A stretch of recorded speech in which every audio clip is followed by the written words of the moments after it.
sense at all. What doesn't make any sense? Never mind. Should probably get water.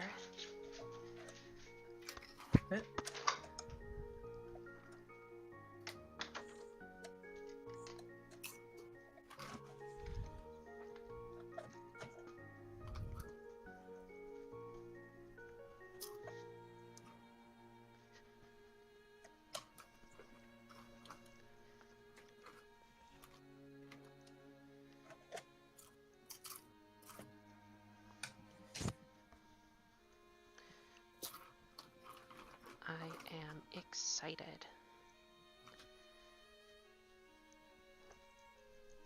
Since you guys are going on yet another escort quest. We were already on one.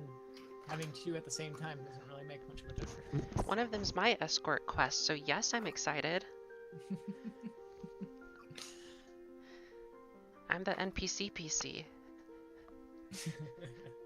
That is true. Besides, we're level 3, it's fine.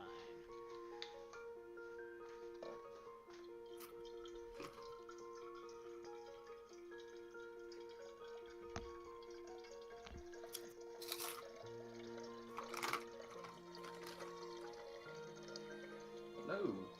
What up? Ooh. What'd you get for food? Burgers. Yum. Yay, leftovers. I actually might have a burger here for me right now.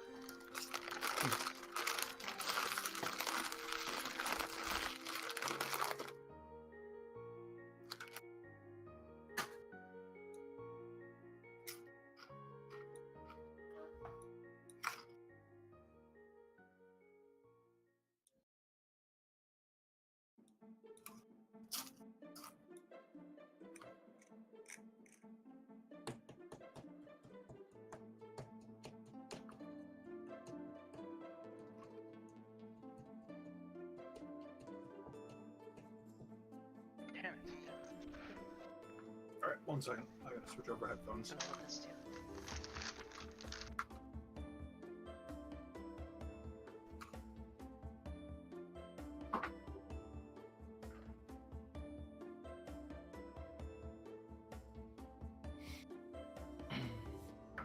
That was right.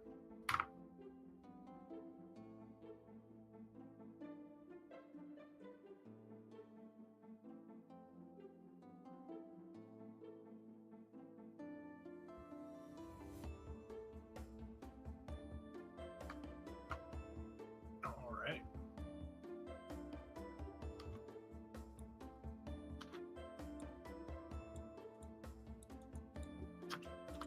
Oh yeah, what is our perception bonus?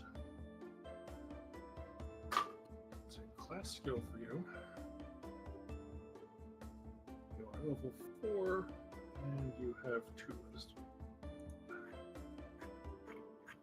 Are you talking about Adrenalic? Yes.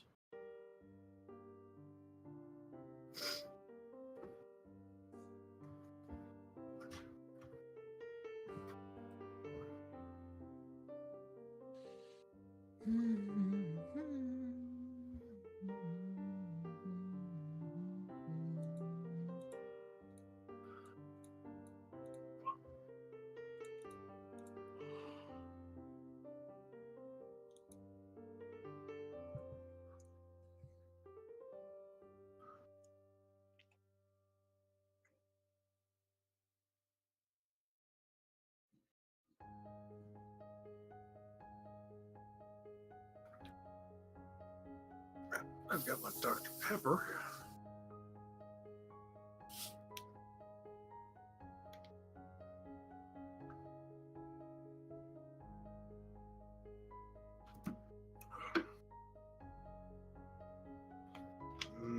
Dr. Pepper.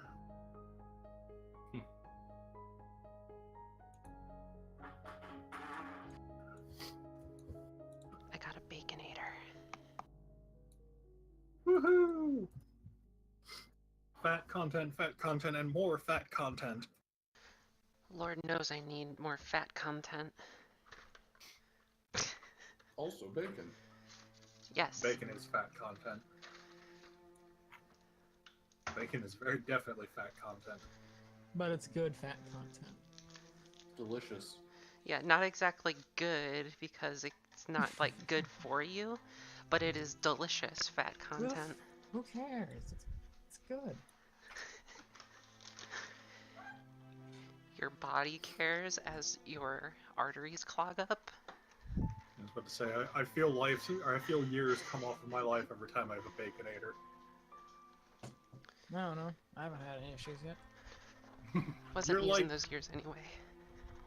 You're like, I was going to say like 12, but you're like 20. Motherfucker, I am 22. I became 22 last month. Get wrecked. Yeah. You're still, I think, the youngest one in the call. I'm 22. Nope. Logic is technically older than me. I'm 14. I No, don't you're believe not. that for a second. I don't If you're cheat. 14, then Tyler scares me. He's only 12. That's worse. Romeo and Juliet laws. Duh. Those are I think, really you're, easy on I think Georgia. you're way overdue to be Romeo and Juliet. I'm only 14. Why would I lie to you? Okay, There are many... Alright, I don't need a sense motive. I might be 17. Uh-huh. Can't you just tell me I look young? I am brutally honest by default. I could tell you Oh. that you look like a squirrel. I do? You're so nice. I could tell you that. Welcome back, Jamie. My Discord's already fucking up. Oh, that's a wonderful sign for the night. Hooray! Yeah.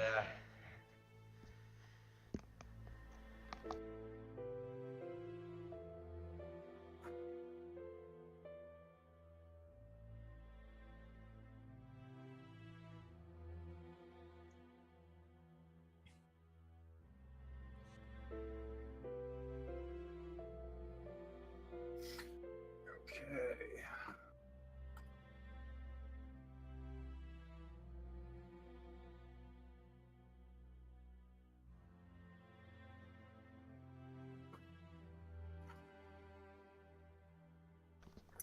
Alright, time to chow down.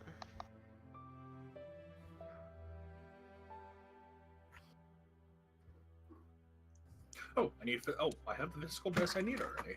Okay. Oh, I need to rename a map.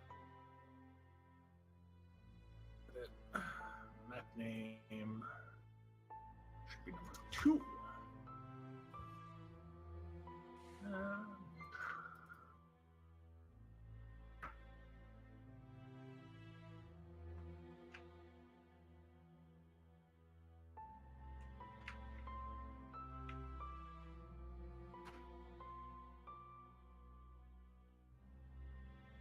crap.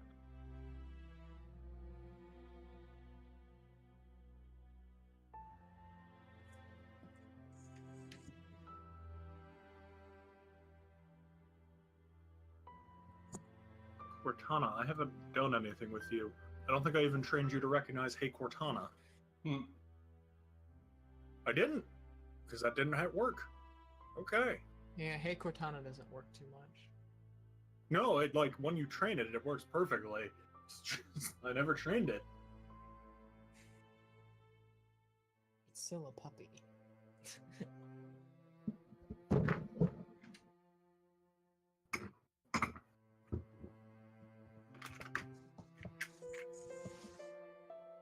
Where's my Steam controller? Oh, there it is. I could DM this entire session with my Steam controller. That would be very slow and probably inefficient. Actually, map tools doesn't work too badly in the Steam controller. I still think it'd be slow and inefficient. Yes, but it's possible. Honestly, the slowest thing would be typing for things I don't have macros for. Mm-hmm.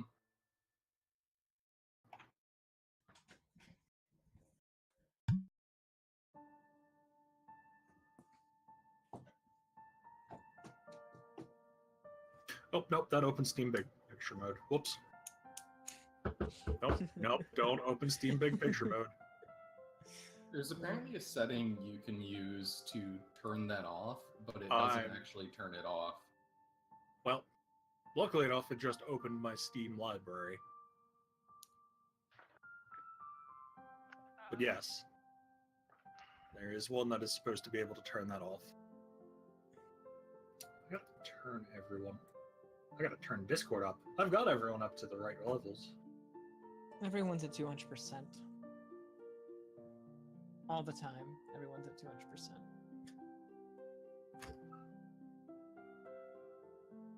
Just because I have my computer mostly set like 10%, if not lower, on the volume scale. My Discord volumes are meticulously balanced.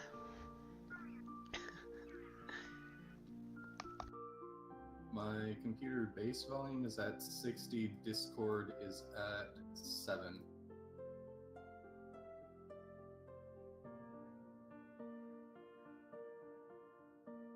So, that's fun. Yep.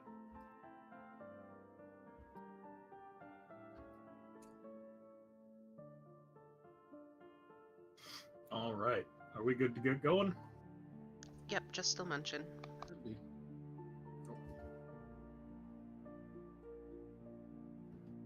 Welcome back.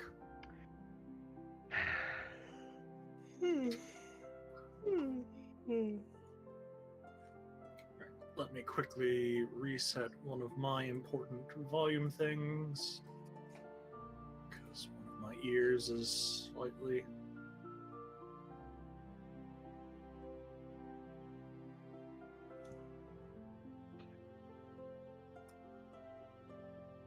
Alright, there we go. I had you off by one. Alright. So, when last we left off, the group of you had set out for parts unknown, or rather, parts related to a quest you are still undergoing. Headed towards a fort on the map, lovingly named the Nameless Fort. What Took did a we few days. find? Nameless. Oh yeah, it's not nameless because you gave me a name for it, didn't you? No, I When didn't. when I did the history check or nobility check. Nope, I just told you that some asshole noble tried to make it, Huh, okay. and then they all disappeared. But yes, the Nameless Fort in and of itself is a name, so technically it is an oxymoron name. Heading off, you branched off and descended southward on the road until you found that there were people investigating this place, judging by tracks. You pressed on, and over the course of the rest of the trip to it, you discovered that there was a group of ne'er-do-wells from a disgraced noble family that were accosting a woman you had met, a woman of the Grey Cycle, a druid. You came to her aid in the area outside of the fortress and helped protect her against several assailants. Defeating them, you managed to... I remember with fondness, Alabaster stunned one of them with his brutal honesty. Yep. Just like, whose side are you fighting for? Oh, hers. Wait, what? Yes. That one was very confused by that admission. You guys handily defeated them, and after doing so, you learned that something untoward was going on inside of the fort, where you rushed off to put an end to it, and discovered that an inquisitor of the Church of Guiding Peace was present, and in discussions with a druid, a former druid of Pestilus, and this mystery man you keep running into, that you've run into twice now. Mm-hmm. Little more than a nuisance, my ass.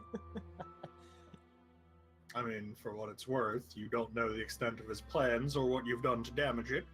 But in the conflict, you managed to subdue the druid and dispatch and destroy, and outright kill the Inquisitor.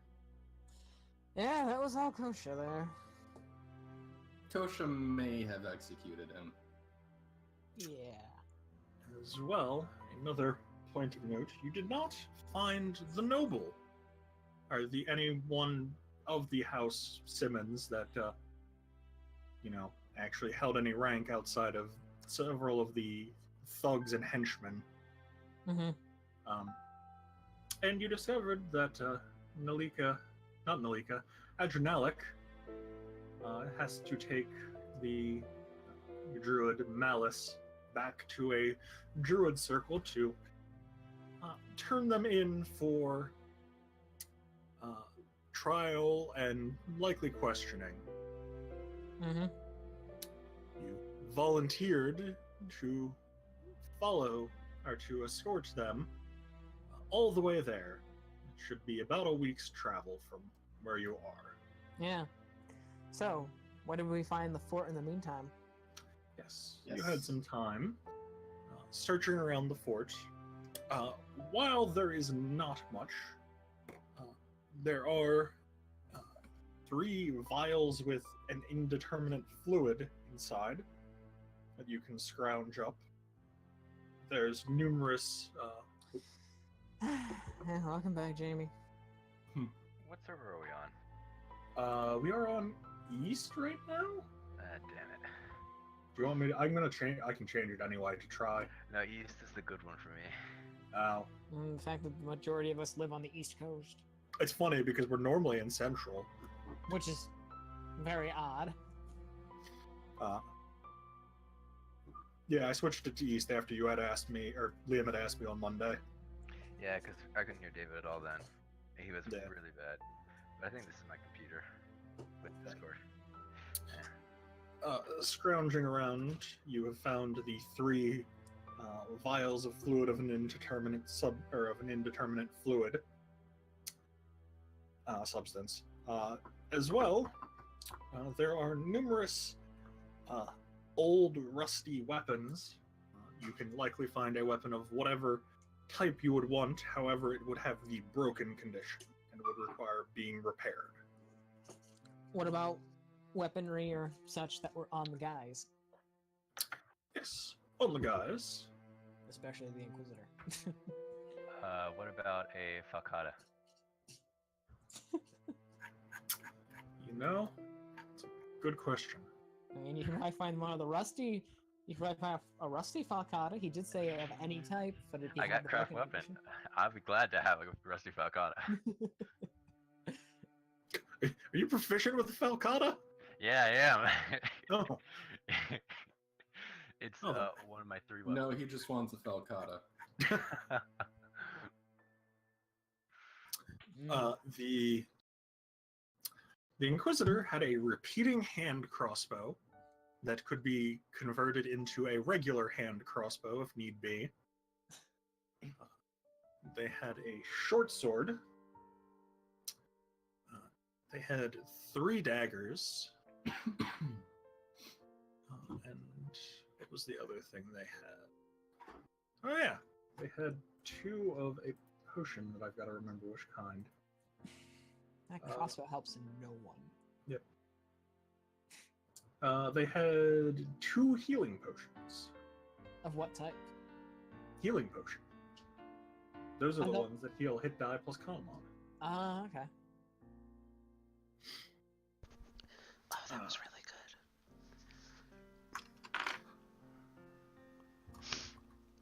What? What? You said something. Yeah, I just finished my Baconator. Ah, okay. Nom nom nom. In addition, they had a chain shirt. They and a Yeah. holy symbol. Of. Church of Guiding Peace. Okay. And the other thing of note about their equipment was that they had a small component pouch that had contained inside an unusual trinket. It appears to be some sort of preserved organ from some sort of small game creature. Okay. I don't know of any knowledge that would help with that. What is it? It is a preserved organ of a small game creature.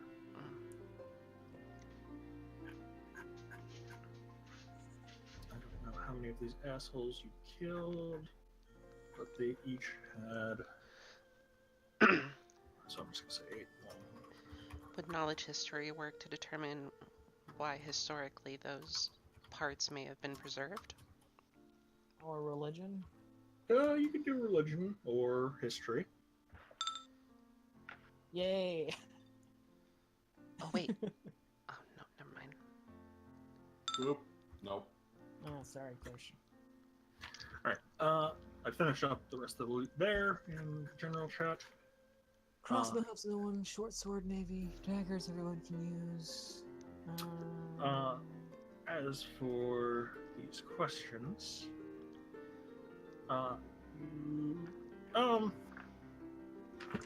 perhaps a,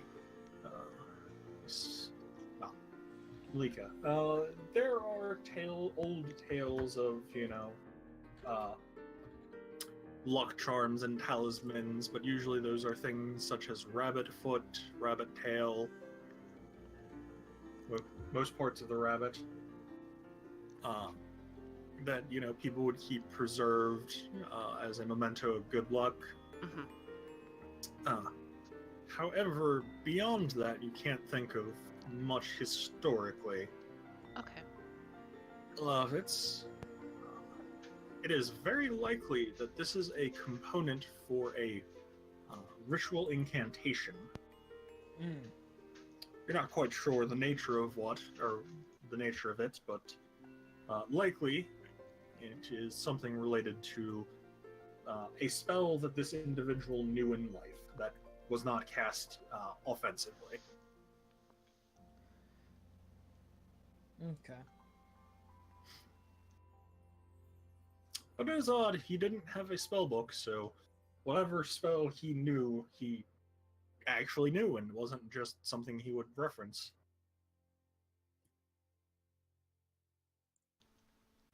Is there any way to burn the body? Yes, it's easy enough to burn the body.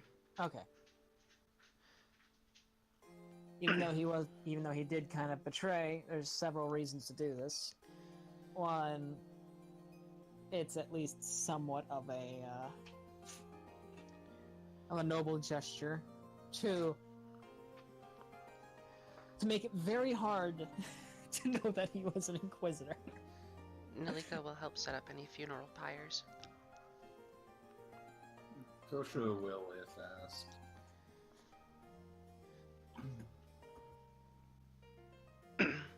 Surprisingly, Nalika does have some knowledge of how to do that. Yeah, which helps.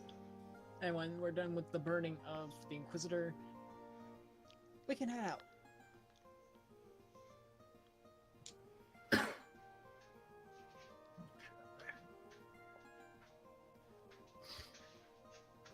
You can spend the rest of your evening doing this, taking care of the loot, burning the body. I will also hold on to the holy symbol. Okay. And with that, unless anyone has anything else they wish to do over the evening that has not been taken care of already. Not anything else. I think I'm good. That can be the next day. Oh. Hmm. I made a token not visible to players, and it is no longer visible to me. Jamie. But it should be fine. All They Eric don't has actually to do is have make any it of these visible to pieces. owners. Are you talking about Chef Jamie? No, it's the one of the 4 that's missing. It's in this square, I think. It is. How do I can't make it visible to owner only. Really? Yeah, you can. I can't. Oh, he couldn't because it was. Yeah. Oh, All right. yeah, no. All right. Now you should be able to see it. Yes, and I can't make. Well, no, I can't. I don't need to be able to see any of them. Oh, okay. I'll just put them all here and make them not visible to any players. All right.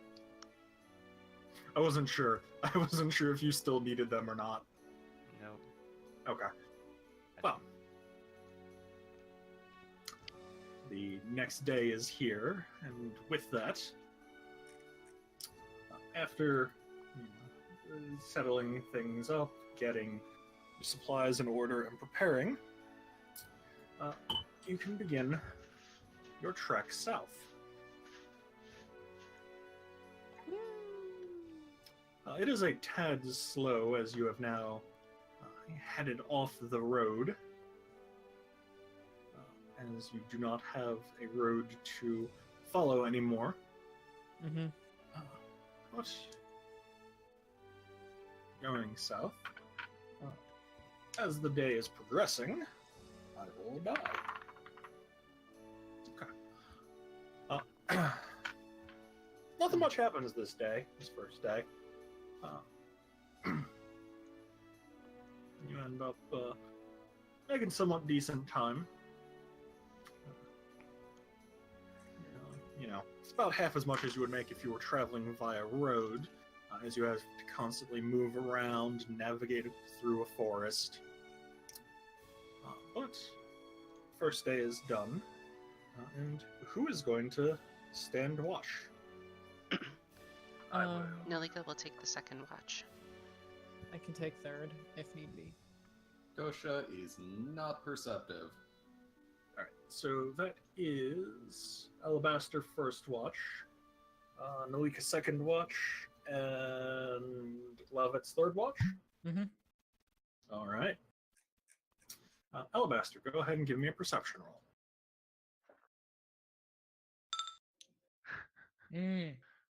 It's going to be one of those days, guys. It's going to be one of those days. The trend of you rolling your skill checks low still Yeah. continues. Out of It's finished. curiosity. Oh, hey. God damn it, Kosha. Well then. Was not expecting that at all. God damn it, Kosha. Okay. So, your few hours of night shift, or of watch, progress mostly uneventful. It's about 4 hours of shift, but about a half an hour before your shift is up, you do happen to catch sight of something interesting in the distance. Let me get a description of this thing for you. Oh my god, I forgot the box text on this creature is fantastic. It's an ogre with +7 to hit and an average of 16 damage. No. As if the world's most revolting lapdog had somehow learned to walk on its back legs, the sickly creature slinks around in the shadows.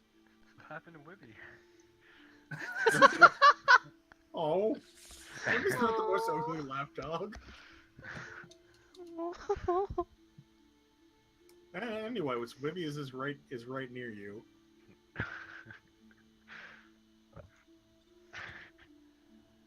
You only happen to catch a glimpse of them for a moment, but you did happen to catch enough of a sight of one that you could possibly describe it. But there's something odd about the creature. It seems to remind you of something, but you can't quite put your finger on it yet. It's a chihuahua. It kind of is. It's a Florida man. Roving packs of Florida, man. They're migrating. 1 second. The heat has gotten to them. They come up from the south every year or so. And then complain about their shitty weather and then go back.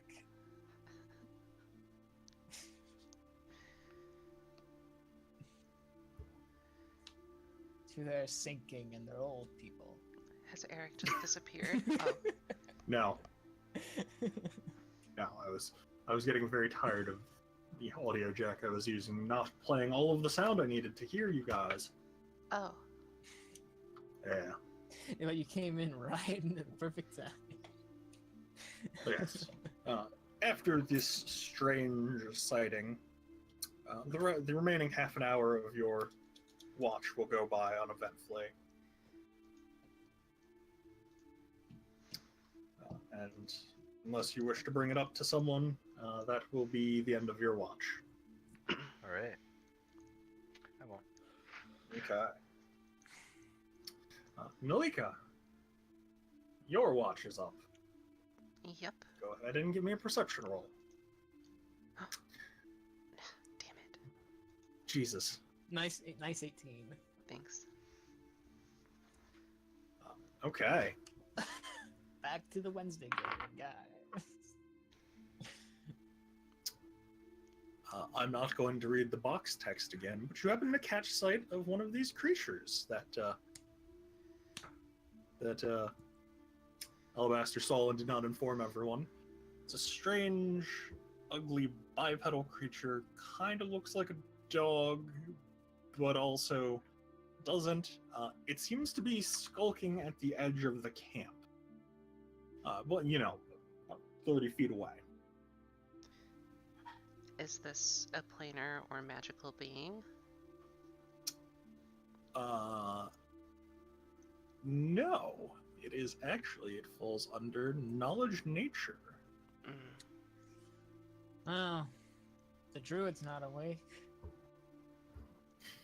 I don't know if the druid has knowledge nature. I'm Oh, gonna yeah, they do. fucking... Never mind, Okay, they I was do. about to fucking say, if the druid doesn't have knowledge of nature, of all people, you're not a very good druid. She'll actually go over to wake up the druid. Okay. And Nalik will be awake.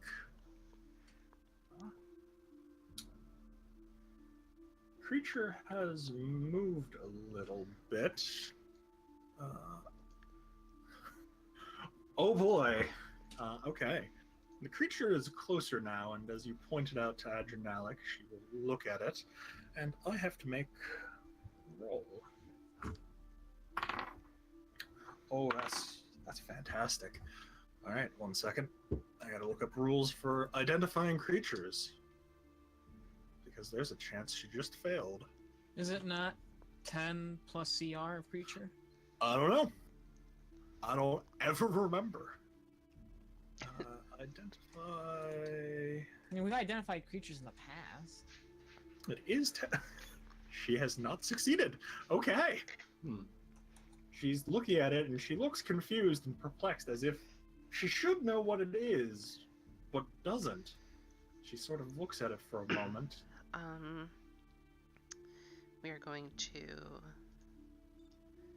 She'll whisper, Muchwari, and then her tarot deck begins shuffling around her. Okay. Well, the good news is she doesn't roll this with disadvantage. Hey, that'll work. Okay. Her eyes sort of widen for a moment as the power of the magics help her. She will probably have a -4 on skill checks for a very long time. But as she's contemplating it, her eyes go wide and she looks at the creature. I know what that thing is. It's called a Pugwampy. What is that? It's a tiny, it's a gremlin of some sort. They're notoriously difficult to fight because they create an aura of unluckiness around them. What? Yes, people that are near them are unlucky. Well, I can fight against that. We could probably scare it off for now. They're not particularly brave individuals. Is it an animal, or do they think? They think. Though to what amount, I'm uncertain. Are they usually pretty hostile? They are not a friendly creature. Get me some food. She will go and get some food and bring it back to you. Wait, do they speak?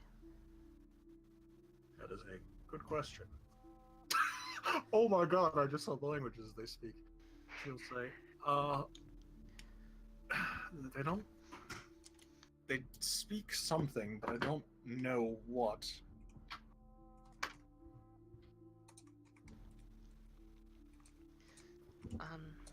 Well, hopefully they speak common.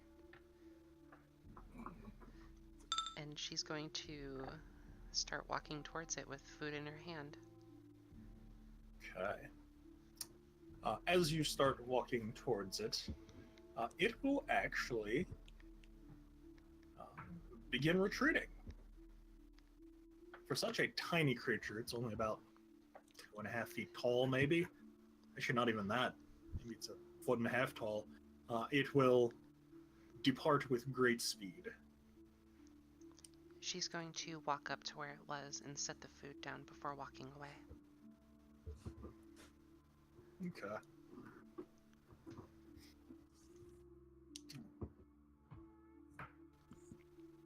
The druid will scratch her head. I didn't realize there were any of these things here. I've never seen one before, so I'm just as confused. Oh. I thought there were an occurrence further to the east of here. Well, should be on the on. You okay there, Lion? Yes, I think.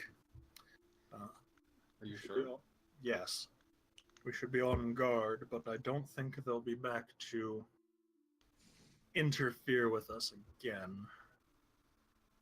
Could you stay on watch with me at least until Lovitz gets up? Sure. Thank you. That was about an hour in, so let's go ahead and do one more perception check. For both of us? Yep. She rolled a 13. Nice job, Melika. Thank you. Okay. Through the rest of it, there does not seem to be any sort of additional outside appearances. But the rest of the watch will go by.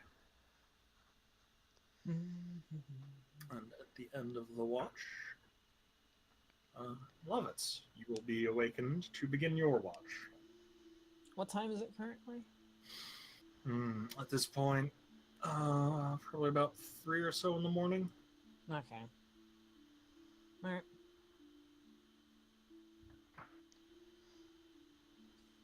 I'll quickly don my armor and begin my watch. Okay. Go ahead and give me a perception roll. Alright, where is Lovitz? There he is. Perception. Okay. Throughout your watch, about the only thing of note right around when the sun is beginning to rise so that the dawn is breaking on the horizon, you happen to notice a sound as if a tree was being felled, probably half a mile away from where you are, Which direction? south. So, in the direction that we're going. Yes. All right. Is there anything that? Oh, you would inform me. Okay. Yeah. With my enhanced vision, do I see anything else out of the ordinary? Hmm.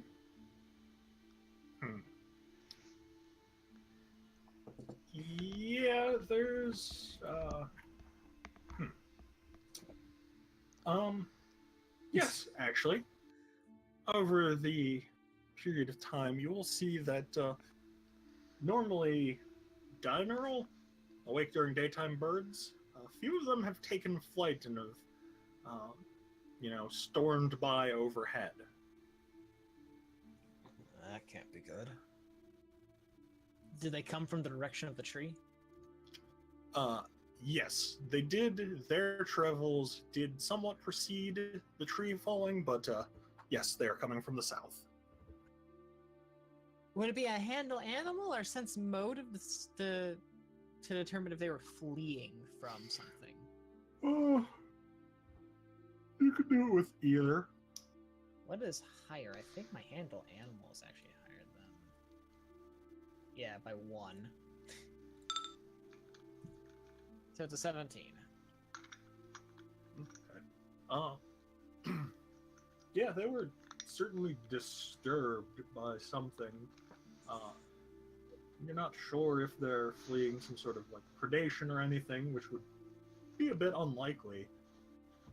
But they are probably they're fleeing some sort of disturbance. All right, I'm gonna continue my watch, but I'm gonna make note. I'm gonna always keep my eye and ears more towards the south, but I will keep a look throughout the entire camp. Okay. Well, the rest of your watch will pass by. The sun will crest over the horizon, and people will begin waking up. And that will be that for the first day of rest. As a note, before we head off, last night a tree had fallen in the south. Not sure if that was natural or by a creature. So, gotta stay on our toes now. You have 5 hit points. So you have toughness. I'll keep an eye out. 7 base attack. Yeah, 7 base attack. All right. Hey, a tree fell, and I heard a sound. Yes, but you were around to hear it. I know.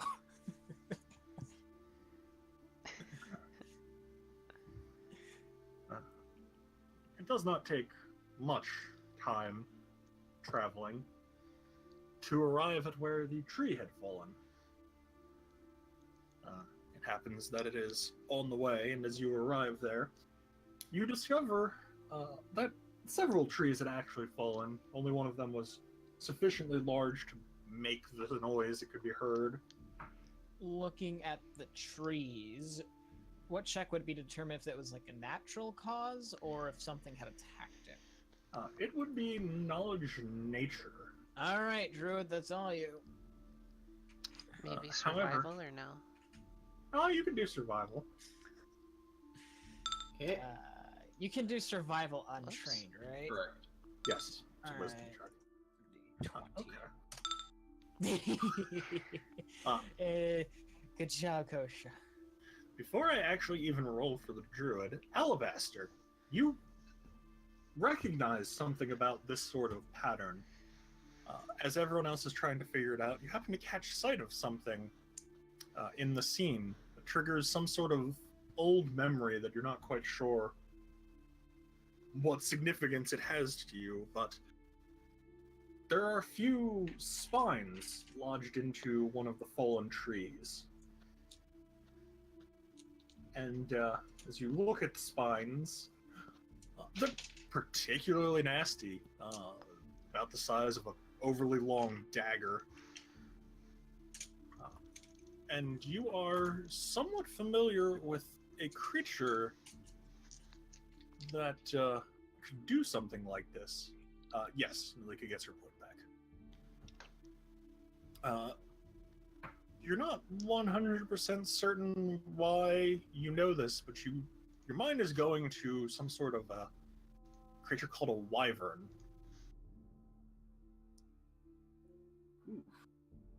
Oh, shit. It's a wyvern. And I will, with your wonderful survival roll and this knowledge, Adrenalic, looking around after you have made this discovery, she will note, yes, I believe he's correct. This looks like a wyvern may have done this. Huh. But I don't know what would have a wyvern so riled up. Aren't those kinds of beasts just always riled up? She'll say, yes, I suppose they normally are. They are violent and brutish creatures, but she'll look around this area. They tend to at least rest on their own somewhat. Do wyverns have any predators or fears? She looks for a moment. Well, given that a wyvern is about the size of, I believe, a small house, they tend to not have predators. What about fears? Everything has to fear something. Yeah, Bigger wyvern. She'll pause for a moment. Aside from bigger wyverns, they tend to be very bullheaded. Unless something actively harms them and forces them to realize they can't win in a fight, they don't tend to show fear. Wow, that's a dangerous opponent to fight. It is. Thankfully, they tend to be solitary creatures. So then we shouldn't expect more than one. One, perhaps two. I can make a sick ass blade with a wyvern bone. Do they normally fly through forests? Because if not, then we might just want to stick to the forests as long as we can. They range fairly far for their hunting area, but they prefer hillish terrains. They don't, aside from attempts to hide or layering, they don't really thrive in forests. Then the forests we shall stay. She'll nod. To do a voice while being quiet is very hard.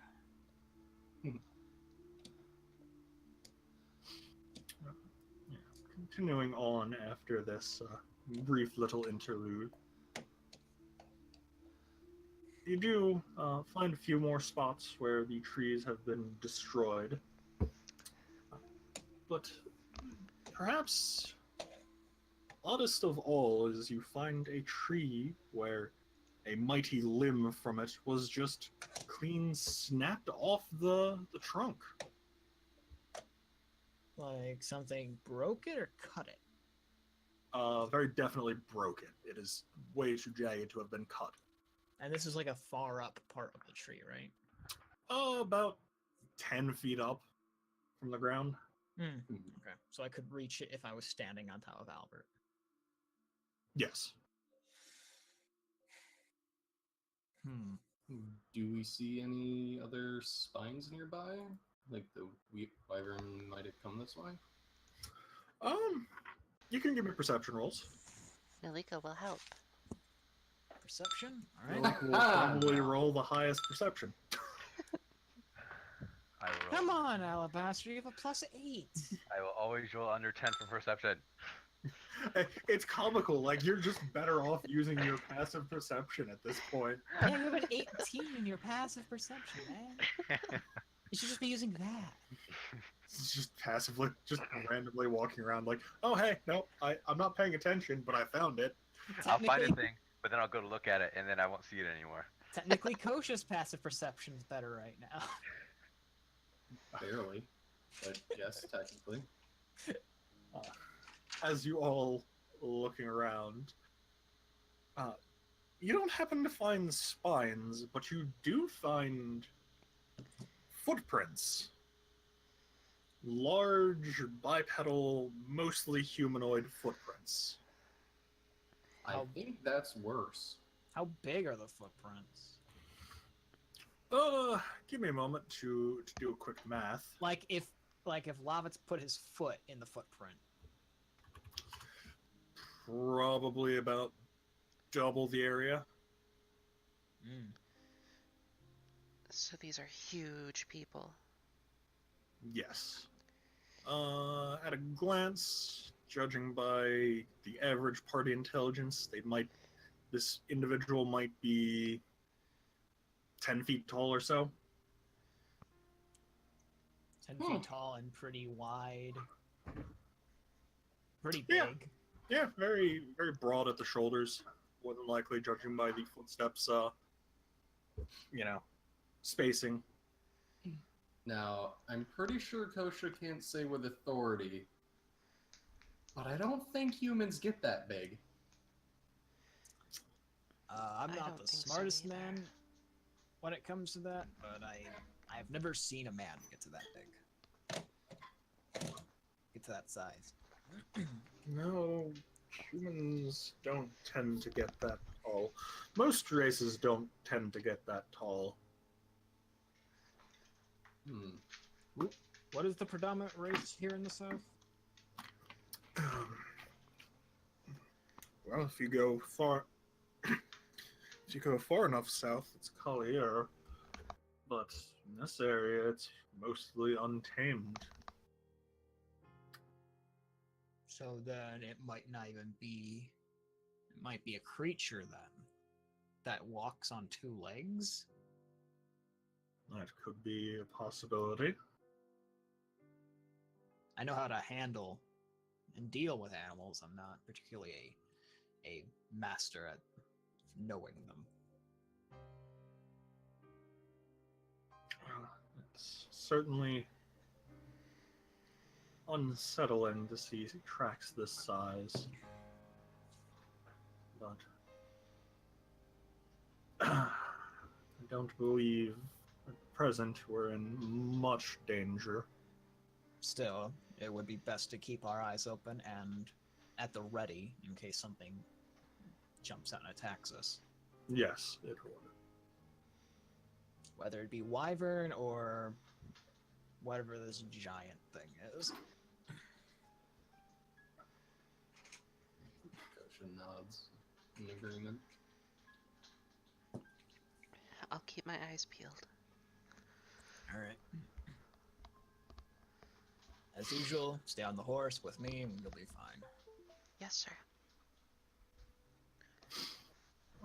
The rest of this day of travel, whilst you continue to encounter footprints from creatures of this great size, you don't happen to run into any owners of said sized footprints. And your day will come to an end. Resting, for what it's worth, right about at the border of your country. We are now both in Alex world, unknown territory, and Lion's world, unmapped territory. Mm-hmm. Oh no, my map continues beyond that. Oh, you That's have just- it. You have yeah. it blacked out. No, I have it. I have it not prepared to be visible. No. I have it prepared, but it's not supposed to be visible Yet. yet. But for what it's worth, you guys in your country, this is about the extent of where your cartography goes to. You haven't had much reason as a country to venture beyond. You have That's even fair. less reason right now. Because, xenophobic church. Eh. No, good on you, Cartographer Guild. You did what you could handle. Put me in charge. Yes, pretty much. The Cartographers Guild decided, no, this is good enough for now. We're not going to screw things up too bad. We don't want to make a mistake of there being imaginary mountains over here. Oh my fucking god. They did what they were paid only to, a and dingus nothing would more. make mountains in a place where mountains do not exist.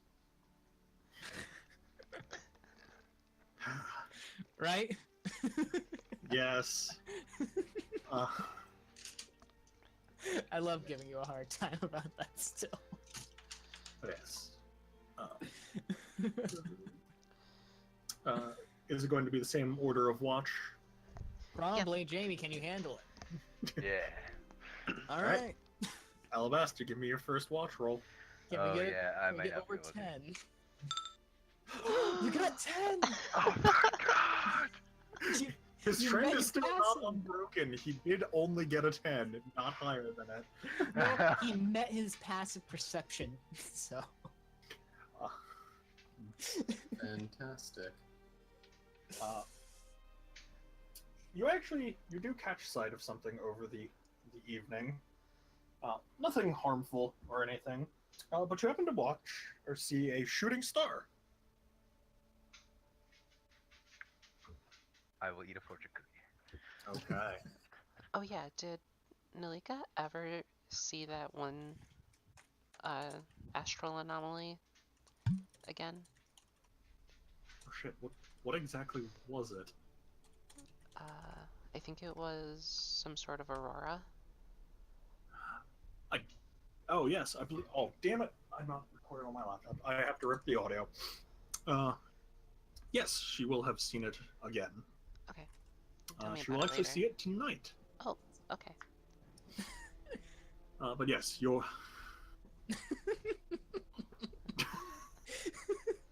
Oh my god. Zin soon. It's a fantastic fortune cookie and technically very, very helpful. But yes, in addition, or beyond that, Alabaster, you do not happen to catch anything. Alright. Zin soon. I love that. Malika, go ahead and give me a perception roll. Ooh, Okay. that's the lowest you've rolled so far. It is a red aurora you happen to catch in the sky. You do happen to also... Oh, no, you don't see a shooting star. That's the only one tonight. Gee, there's a lot of people dying right now. What? I don't know. I meant to say something else, but my mind drifted over to that. Okay. I think I was thinking of something else at the same time. Was she? I am confused and concerned. He was looking out the window. No, I don't live in that part of Cleveland. No, that's the east side. Will she be able to do another knowledge check for that? Sure. Okay. Which one is it? Arcana. That's a good roll. Phenomena like this are exceedingly rare this far south. As you are beyond the point where it could be considered the Northern Lights. Southern Lights. No, you're not that far south. Yet, escort quest number 10. That would be well into uncharted territory. Getting that far south. No. You, you have picked your own brain about it for a little bit. They say that these sort of celestial events occur when certain elements are out of balance within the world, or when powerful magics occur. Usually the color indicates which element is either out of balance or which one is out of balance, whether it's overabundant or underabundant. And looking at it, it appears as though the fire element might be out of balance. Or someone's incanting a spell, or someone has incanted a spell of great power that involves fire. Alright. It's not a precise art, or it's not a precise science. No. Someone has entered Ragnaros's dungeon.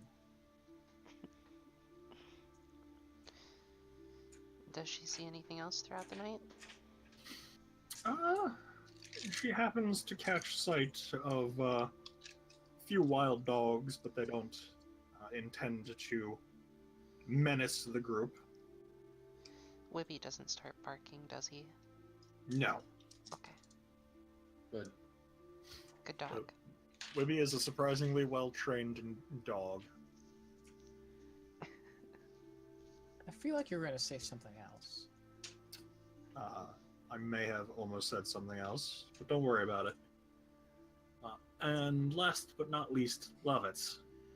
Yes, okay. Don't worry.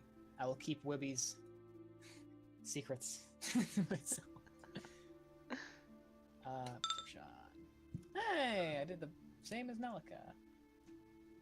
You hit your passive perception. Yep. So I did the same roll as Nalika, and I did the same thing as Alabaster. There is the ever-present red aurora that hangs on the horizon,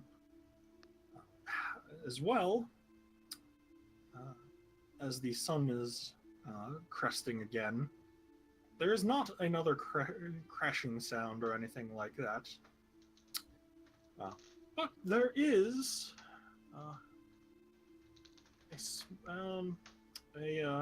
a star that seems to linger on the horizon.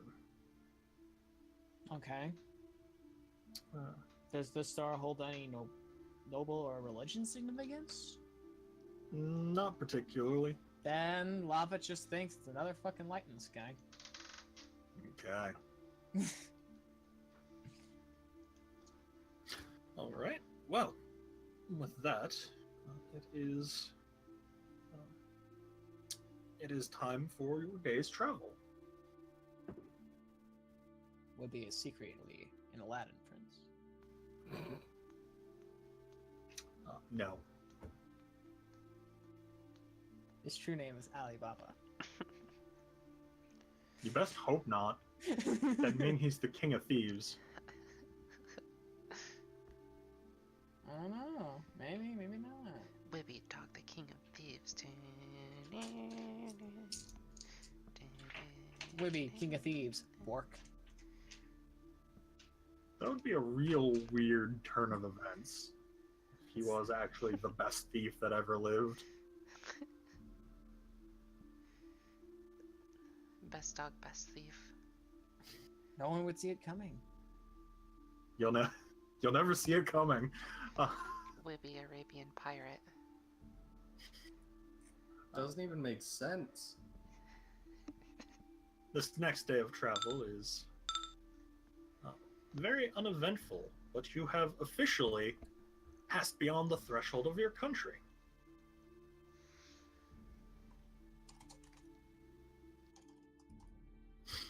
And you are now outside of where you had once called home.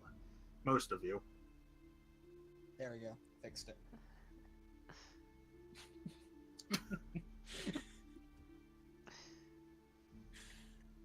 Nothing truly eventful happens this day, as you seem to have passed by most of the fun, interesting stuff. However, I will need fortitude saves from everyone in the party. Whoa. Oh. Okay. Don't worry, it's not that high of a DC. It's good. We're going to borrow And some. since you said everyone,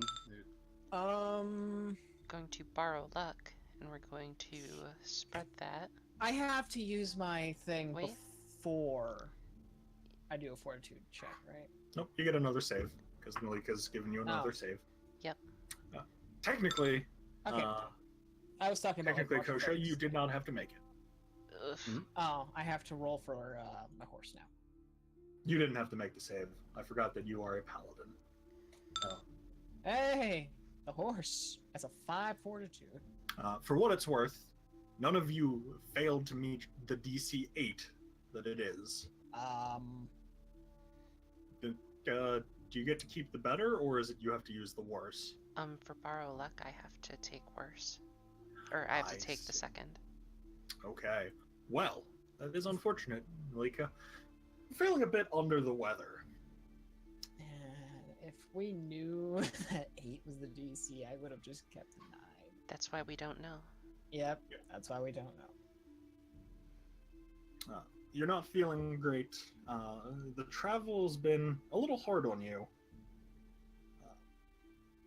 Makes sense, she is a child. You can continue. I mean, since you're not having to walk, it's not as bad as it could be, but it is certainly not pleasant. Until you begin feeling better, you will take a -1 on all skill checks and attack rolls. It's a good thing she doesn't need to do many attack rolls. It Skill is. checks, however, she uses a lot. Yep. And she has a -4 to all fortitude saves. Oh, no, actually to all saves. Until you fail one. Yeah, I have a -4 to my saves until I miss, don't I? Yep. Sorry. That's fine. It's Yeah. all good. I mean, for what it's worth, the Adrenalic still has a -4 to all skill checks. That's right, because she passed just now, didn't she? Yep. At least it's skill checks I have to worry about, not my attack rolls. No, yours is saves. Oh, right, saves. That's a big one right fucking there. Setting up words. Words. Yes, words. Thank you. Setting up watch. Is it going to be the same setup? Yep. Sure. Okay. man, I love Alabaster. having a horrible perception. I don't have to do anything. I'm feeling good about this perception. Go ahead and give me your first watch perception. Well, It's not bad. It's just you're doing average. It's not bad. It's also not good. It's doing my literally. best. Yep. It's literally. Your best is average.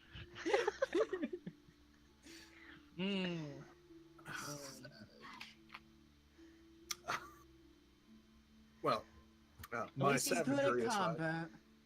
combat. He should be very good at perception too, but apparently RNG decides otherwise. RNG favors the rest of the party.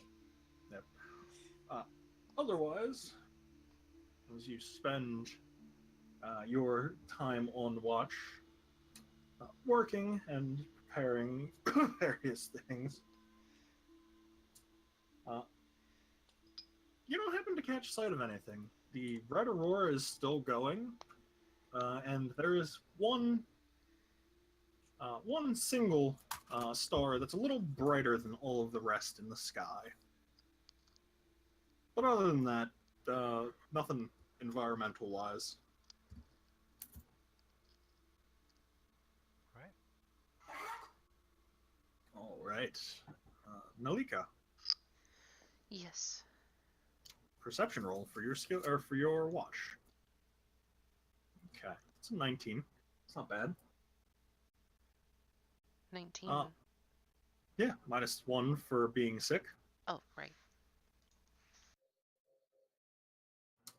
As you're, observing, the aurora is still going on. As well, a single star in the sky is brighter than all of the rest. Ooh, let's look into that. Okay. Arcana? Yes. Oofed. Yeah, you're not sure. Maybe it's just being sick is taking its toll on you. But your watch goes by uneventfully. That's good. So, Yes. is Nalika sickened as per the condition?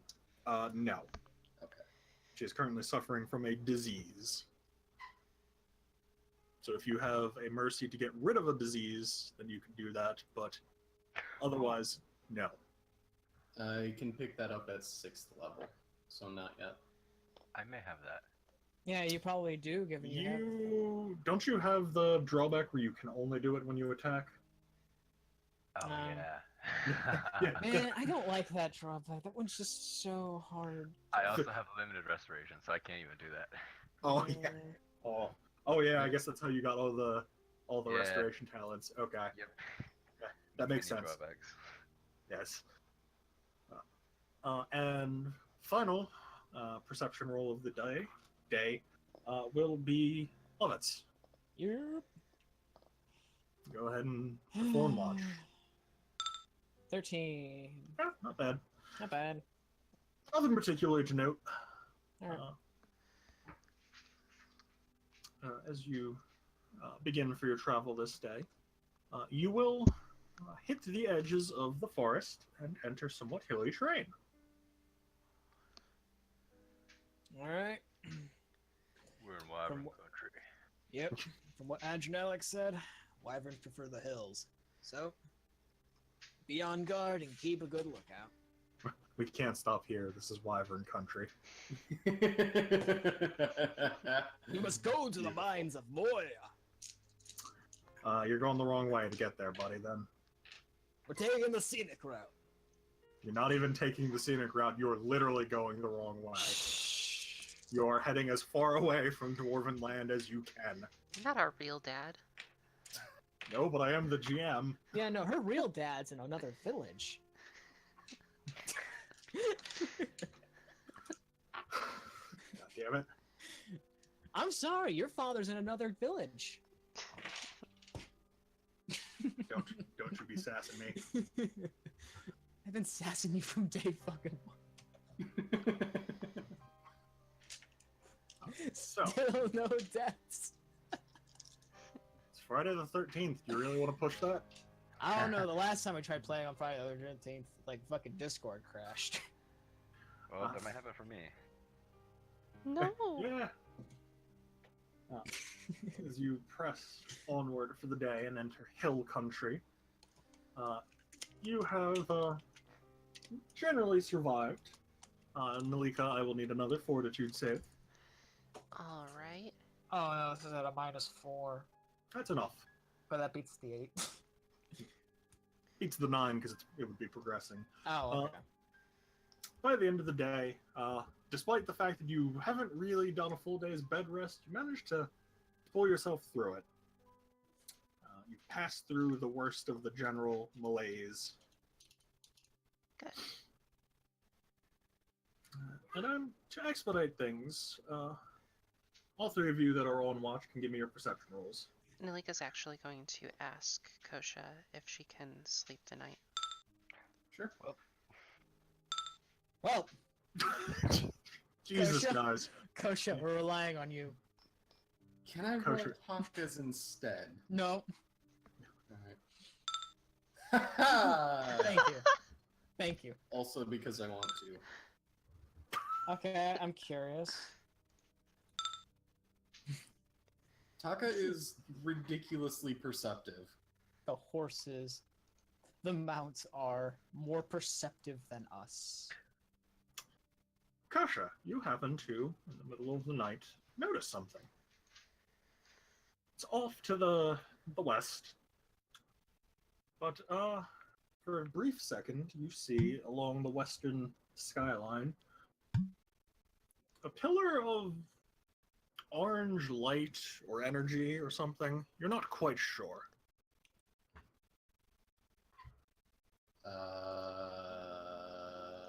Blue? Okay.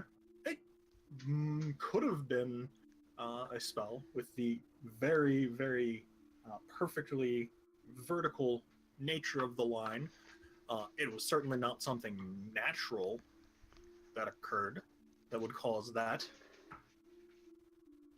But you don't know enough about what happened to be certain that it was, or to be certain of any details, aside from the fact that it was 75% likely a spell. Interesting. Well, ritual. Spells don't tend to be that flashy that you can see them on the horizon. Unless it's like a fireball. No, even then, that, like,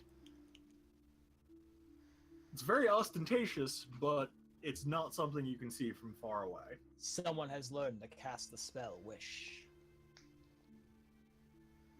Just hope they didn't find the Dragon Balls.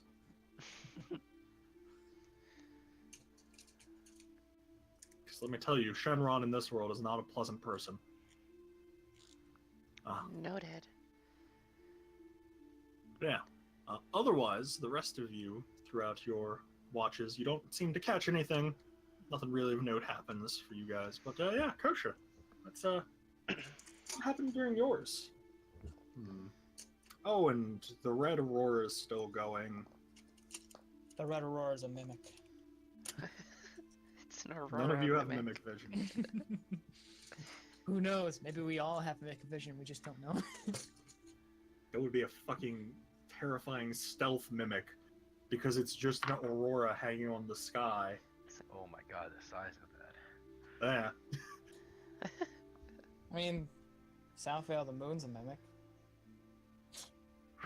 One of the 3 moons is a mimic of Yeah, some. one of the 3 moons. We're let me doing know so Dead you touch Space it. over here, motherfucker.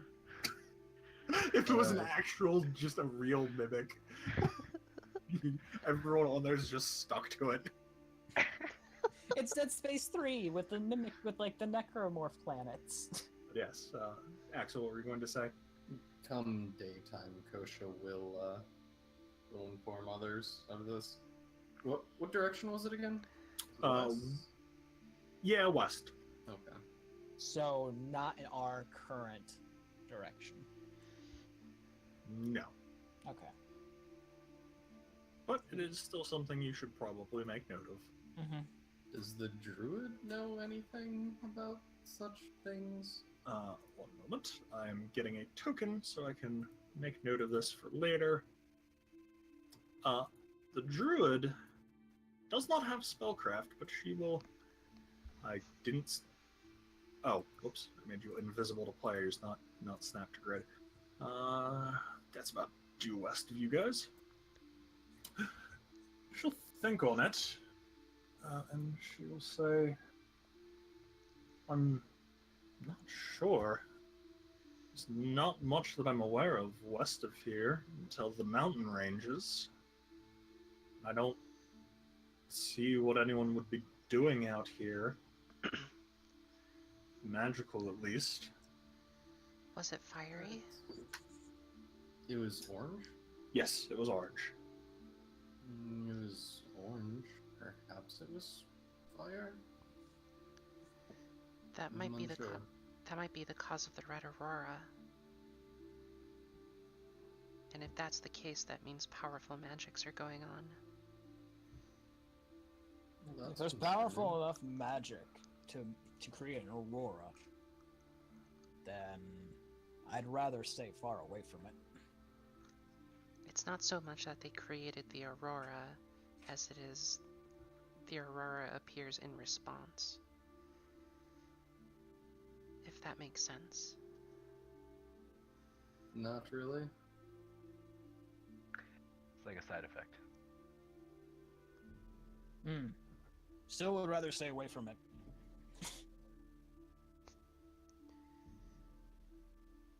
Adrenalic will say, I can't say I disagree with that sentiment. Because we do have someone we're transporting, and I would rather not head there and deal with a wyvern at the same time. I'd rather just deal with a wyvern if it is going to show up. Maybe they're the ones agitating the wyvern.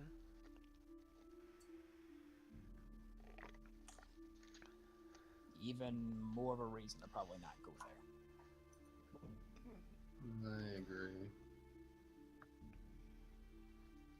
Okay.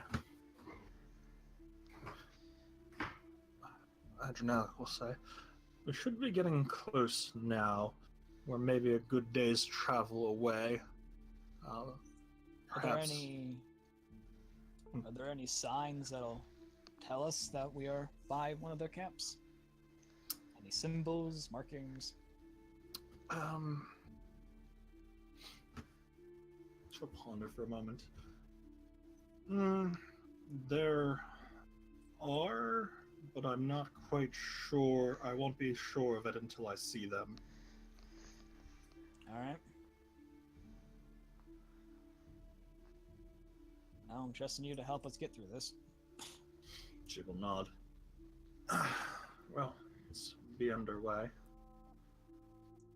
And about halfway through the day, I will need perception rolls from everyone. You just want us to do it at the same time again? Yes. Alright. Do I still have the penalty? No, you do not. Oh my god, Jamie, you beat it. Oh You're my out of it. god. And that day, Lavitz finally rolled the best perception. Oh, Taka's up there with you. The druid did not. The druid almost failed that. Okay, so you all have managed to beat the DC 12 for this, and you happen to catch sight of a gigantic, 16 feet long, winged creature. A wyvern. Shit.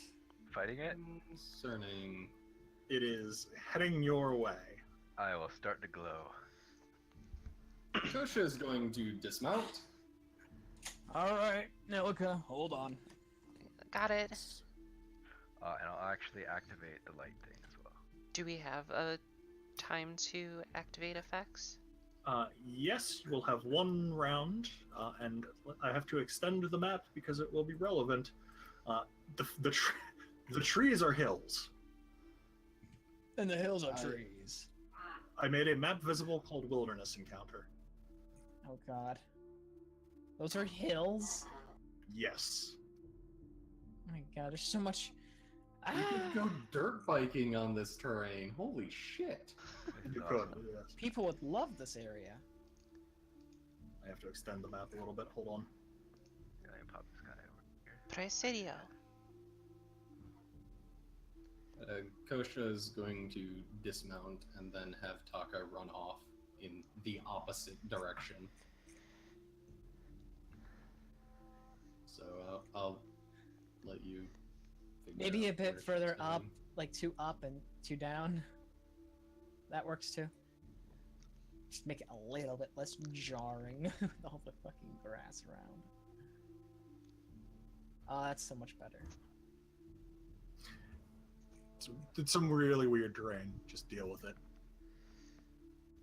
Alright. Is this all difficult terrain? No, it's not. Okay. It's rolling hills. So you can still charge with this. Yes. Okay. This is what Georgia looks like. Look, it's Wibby. Which direction is the wyvern coming from? I'm about to get that. One moment. I have to make sure things are on the correct layer. Oh, do I have my points back? My spell points? Yes.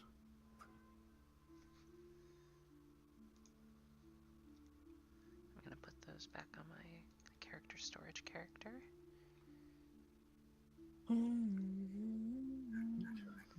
The wyvern is coming from the east. So the right. Yes. Alright, I see it. I gotta grab your guys' tokens to roll your initiative. I'm going to, before the fight starts, I'm gonna have the courier's dash active. Let me roll the wyvern, the animal. Hey look, I rolled a nat 18. Poor man's dragon. It's funny. Their monster manual entry basically says that. It does. Alabaster, is your initiative modifier only +0? Yeah, this sounds right. I thought Okay. you had a dex bonus. I think I will in a level, 2 levels. In 2 levels, I will. Oh, okay. All right. Well, so we're going to advance initiative. Janelic will be the first to react. And she will...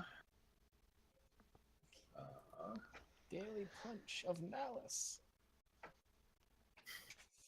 Combat music? Yeah, Wait, did Taka don't right- worry. It should have started. There you Did Taka run in the right direction? oh, yeah, Taka should have gone this way.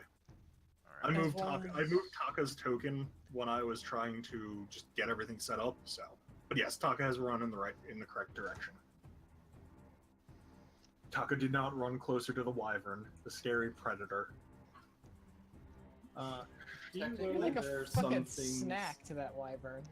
Technically, there are some things that would consider Taka a scary predator. If she is carnivorous, She is carnivorous, however, she is not 16 feet in length. she's also a bit of a coward. Yep. Angelic will activate her druid's shapeshifting.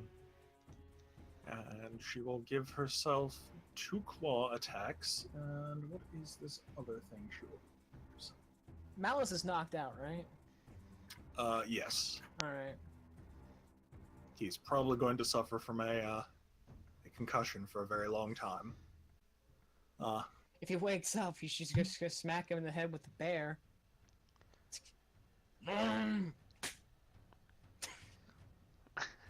It's just bear slap him back to sleep.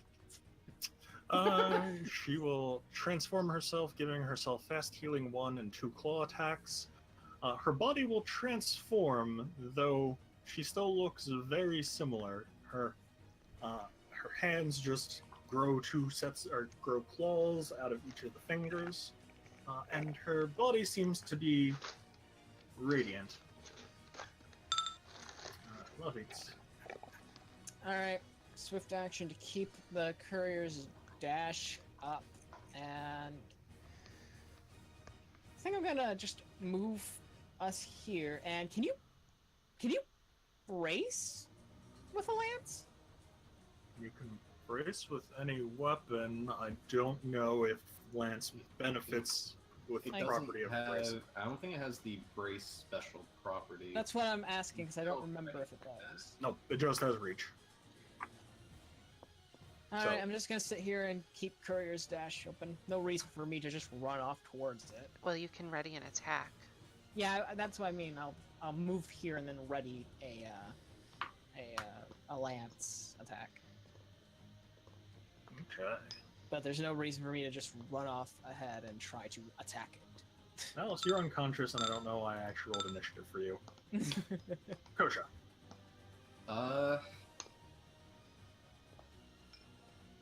Kosha is going to move.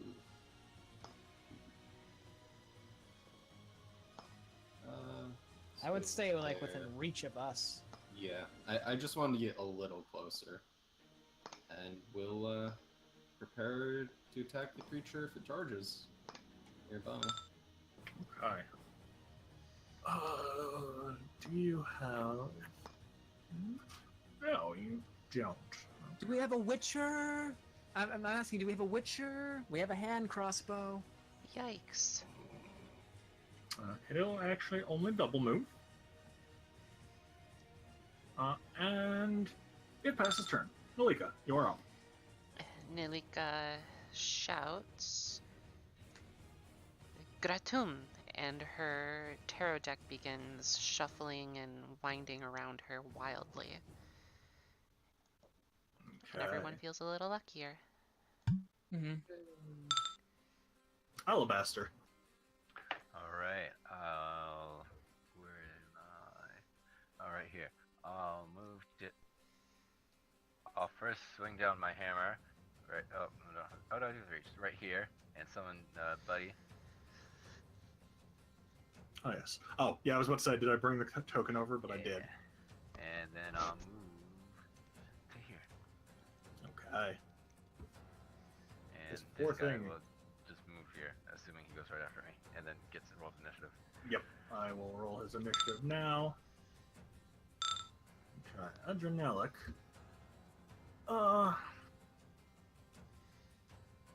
What range is the Death Sphere? Jesus fucking Christ. That's not a sphere I've seen used in ever? It's medium range. Interesting. She has 140 feet. Can she hit it? She cannot. Okay. She will Really? prepare a spell. Yeah, no, she's 20 feet off. Yep. She will prepare a spell for if it gets close. And she will use... She does not have that one. Okay. She will use... Nope, that one won't work either. She will use Weakening. Okay. Advance to the summon. He'll delay till after me. Okay. Love Can- it. Can I 5-foot step while I'm on? Can I have the mount 5-foot step? Yes, you can. Alright. 5-foot step this way, and instead of keeping Courier's Dash up, I'm gonna get my flanking thing up, actually. Aggressive flanking. Yeah. And then hold my standard for when he comes in range for my lance attack. Okay.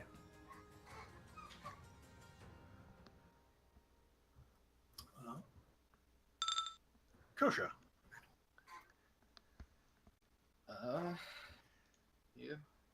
5-foot step, and should I need to? I'm curious about something, and it's probably a horrible idea, but I'm curious nonetheless. What? What's the range on challenge? Does it have a range? As long as the enemy can perceive you, I believe is the wording. I don't remember. Guardian. Doo-doo-doo-doo. You may issue a challenge to any creature you can see. A creature must be able to perceive your challenge to be affected by it. Okay. Yeah, so I was right on the perceive part. Good challenge, I think. Okay. And then, brace. Turns out it was just flying over us, and then Oh shit, this is you different. antagonized it just now. What was that, Jamie? Lucerne have breaks? Yes. Oh yeah. Sin used They, it a lot. they have brace the property. They actually have it. Yeah, Sin used that Gideon. actually a fair bit in our Sunless Dude. Citadel. you remember the Hobgoblin fight in Mop's game?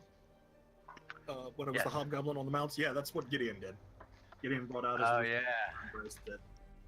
Alright. Well, I feel bad for this wyvern. But, well, first, it has to make its fortitude save. The weakness. Oh, right. What does I think weakness she- do? I think she has to make a ranged touch attack first. Okay. What does weakness do? It is a D4 penalty to its strength or dex score. It's considering as large as it is, it probably doesn't have a terribly high dex. No. Oh, yep, it is just a fortitude save. So, fort save. It rolls a fort save. Yes.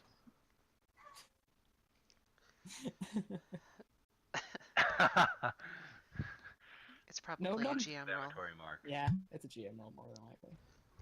It is. Okay. Noted. Now it gets to the really unfortunate part. Where it's going to start triggering attacks. It has forward momentum, so it will arrive here. So 1, 2, 3 attacks. Yes. However, Nalika, does your aura give a luck bonus? Yes. Okay. None of you have to roll at disadvantage, as another combatant is now visible. Oh, that little fucker thing. So that thing's on top of it? Yes. It is riding atop the wyvern. It's got Wibby. You know, since it also counts as being on any square of the mount, It's kind of a dick. Thank you. I'm going to use the lance attack on that thing. I'm just gonna smack the weaver. Yes. Nope, I don't hit. No, you do not. God fucking damn it! No, you don't hit either. And Alabaster, I believe you have it readied as well? No, I standard action. I thought you I braced. summoned a dude and then No, I you haven't had summoned my him. turn yet. Yeah. Oh, right, right. Let me know if it's attacking. It is attacking Kosha. All right. Okay. I will... Oop. Never mind. Oh god, Maledicto. it's got triple disadvantage. Hold on. Oh, so it's weakened and has disadvantage because of its buddy. Alright, so this is all of these are -1. That was disturbingly consistent. So I'm glad it's at such a disadvantage because otherwise that would have hit. Is I that won. with the weaken No. applied? No. Okay. Okay. So yeah, it would have been a 23, a 23, or a 13, as it rolls with triple disadvantage. Actually, I suppose Please it's technically double disadvantage, but that's its turn as its movement gets it there. I will have to add you to the initiative at the end of this round. Hey Jamie, I don't suppose you have any tricks for getting it down? I'll just cleave it and hit them both. Oh no! If I hit him with my standard action thing, I get a bull rush. You can bull rush him off the wyvern. It's not going to survive the actual hit, I can tell you that. Oh my god. Little asshole. Nothing ever does. Nilika continues concentrating on her aura. Okay. Alabaster. All right. I'll take a step back. Oh no! I need to make a new macro. All right.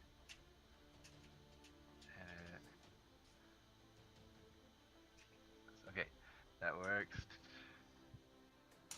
Oh no, I have a property for this. Here it is. All right. Fixed. And grow and cleave, starting with the Pugwampy. Oh, he is super dead. And here's the cleave on the dude, and the finishing cleave. By the way, you do get That's minus. flanking bonus. Oh, so it's a net 0. So it's exactly what it says. Roll that. Oh, you did roll that confirmation roll. Right, your macros do that now. How fucked are you, Wyvern? So that's 48 damage plus My So- god. 72? Did you one-shot the wyvern? No, hold on. Does it have to roll versus massive damage? No. Jesus Christ! No, Well, It's even funnier. You don't understand. You're It's at literally 1. continuing the trend. It's at 1 hit point. Well, someone's up next. Yeah, his summon's up next. So Jamie just pretty much killed the wyvern in the encounter. Oh, yeah, that's cute. You think that's just... Or that's the... Well, with this wyvern, yes. With more wyverns, probably not. Move and hammer. Whoop. That's a 15. Yeah, it is. That's 15. Does it have any other bonuses? 16. It's a 16. 16. Yep. Unfortunately, that is still not enough. Damn. Alright. I got Now. the attack macro from someone else. Yeah, you got it from, Me. Oh, Yes, likely. can you DM it to me? I want to add a confirmation roll. Mine eventually. Oh, yeah. I Okay. offered it before. You didn't want it, though. Well, I changed my mind. Okay. Everyone that is involved in this combat, can you roll me a perception roll? Alright. Do you mind if I give it to you after? Yes! Oh my fucking Christ. Hey, You victory. finally rolled something. Ah. Good. I roll good in combats. See, that's the thing. You rolled good in combats, yes. Alright, hold on. I think this is also the first time I've ever rolled below 10 on initiative. No, I rolled it a lot with Run It All. Oh no, that's the first time I'd ever rolled with D10 of this character. Okay. Then again, Run It All Uh. had a dex bonus. Yeah, you'll be able to see them. So let me go ahead and make these guys visible. More Pugwampies. Yes. Oh yeah, it's hills. Yep. Oh my god. I have a natural fucking shield against you, bastards. She's on the back of my horse.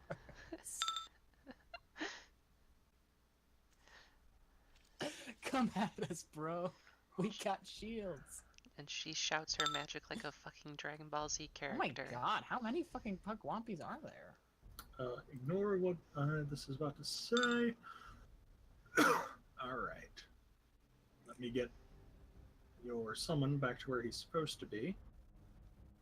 Which is dead last in the initiative. Alright, now I've got to go find their stat block because their macros got undone. I You love also- these things. You also have to find Pugwampie number 2. Find the one who rolled the I- 1. I can just double click on their names in the initiative count. Take me to Oh my god, are you guys ready for one of the most obscure rollings that exists in Pathfinder? Yeah. This is- What? Yes. You're about to experience it. Alright, this one's gonna shoot at Adrenalic. What? 70 feet, that's fine. What is it shooting? Say shooting a short bow. Never mind, it will miss. Oh my god, Lion, you made archers? I did. Lion! You can't you- make archers! No, you don't understand. These are funny archers. Adrenalic is up, and she take exception to that one, and will shoot a negative level at him. He has to make a fortitude save. Oh my god. Wait, does he get disadvantage on himself? No, no. Okay. Pugwampies are immune to their own aura. You really have a +0 fortitude? You really have a +0 fortitude? Wait, okay. They ignore their own aura, but what happens to the aura of other Pugwampies? All gremlins are immune to the Pugwampie aura. Damn. She kills it! Oh, wait, no, Oh. it takes a D4 con drain. Hold on. It's likely dead. Is it 2 or above and it's died? No, never mind. It's very very unhappy right now. Do any of us have range? I don't have dex, so Yes. and I don't have range. I She has have range. chakrams. They aren't fantastic range, but they are range. I have 30 feet. This, Oh, one, I have range. What am I saying? this one will also get on the hilltop and will shoot at Adrenalic. Nope. Okay. Lion! Good to know you guys are continuing the trend. We've been over this. Getting on the hill. And this one's gonna shoot Alabaster. Is Jamie gonna be hit again by that? No. There it It is. misses. God damn it. That's the best roll so far. It's We still have a wyvern here to deal with. I'm just gonna stab it with the lance first. That's a... Does a... An 18 will not confirm. 19. Oh, a 19 will confirm. Oh, Wow. technically it's a 20 because I get a morale bonus while I stride them out, so it's a 20. You kill it. Okay. So that's 20 damage total. Yay! And, think I'm gonna just, 5-foot step here. No. There. And, swift action to keep the flanking going for right now. Okay. Actually, no, I still have a move action. I'll just actually end flanking and just have couriers up. So everyone can move an additional 5 feet. Okay. This Pugwampy. This Pugwampy is going to shoot. They're gonna shoot Lovitz. Okay, let me pull up my shield. Okay, you're gonna do the shield bonus one. Active defense. That would have missed regardless. I want to show off this obscure rolling that exists in Pathfinder. Shooting you again, Lovitz. Alright. That Oh. actually hits. Oh my god. Oh my god. Because I don't have a dex bonus, therefore I... Actually, that would have hit even You if I take- didn't have a dex. You take 1 point of non-lethal damage. Short bows short bows and bows in general apply your strength penalty to them when you make shots with them. Fun, obscure ruling that you all Wait. probably never knew existed. I thought you couldn't apply any strength bonus to any bow unless you had a No. composite. No. Yeah, I It's not a remember that. bonus. It's a Yes. penalty. Oh my If you have a fucking penalty and you Christ. fire with a short bow, you apply the penalty to the damage it rolls. Oh, I'm good. I'm just gonna go down here and take care of these guys. Alright, I guess I'll just put under label having 1 non-lethal. A wise idea. Alabaster, you are going to get shot. I have You are DR3. not. No. You are not going to get shot. This one is going to step. Oh, it's already on a hill. Within the range increment of her. Or. She's gonna. It's gonna shoot Adrenalic. Guys, you need to not suck. Kosha. Kosha, you can't get to any of them in this turn. Nope. Kosha is going to stand there. Actually, you have 25, so 50. No, even with the plus 10 charge, that would only be 60. This one. Which one? It's way the fuck out there. Oh, that one. Hey, fuck you. That's that. Which one? Zoom out. Way the fuck out there. Huh. To the south. Wait a minute. Oh, wait, no, the one over there is the Pugwampy, the lion moved. Never mind. Yeah. I was trying to wonder, who the And, fuck killed that one? Kosha will turn to Adrenalic and say, I hope you have something against these, because, I don't. I'm working on something. Lumpy. This one. They're gonna shoot Lovitz. You know, I'm not even gonna bother using the shield. That would have hit regardless. Oof. So I take another point of negative. Not negative, Non-lethal? non-lethal. Yes.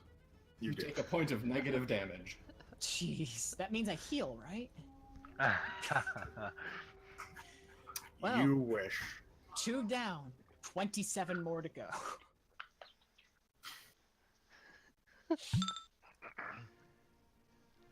They're not necessarily efficient at killing people, but you know, they'll kill you. They'll get to you eventually. These Pugwampy are really brave for a bunch of guys who just witnessed us kill a wyvern in like 2 hits. That's why they're not getting close. Oh, I have a horse. I have some bad news for them. Gonna shoot you, Alabaster. Wait, it doesn't matter. You have DR. Never mind. Yeah, I have your 3.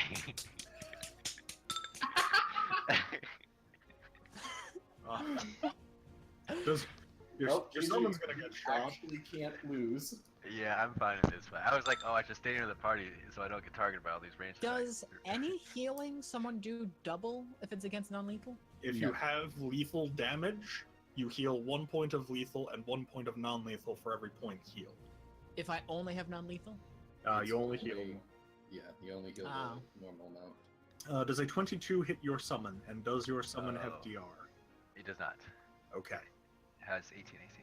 It will take 1 point of non-lethal damage.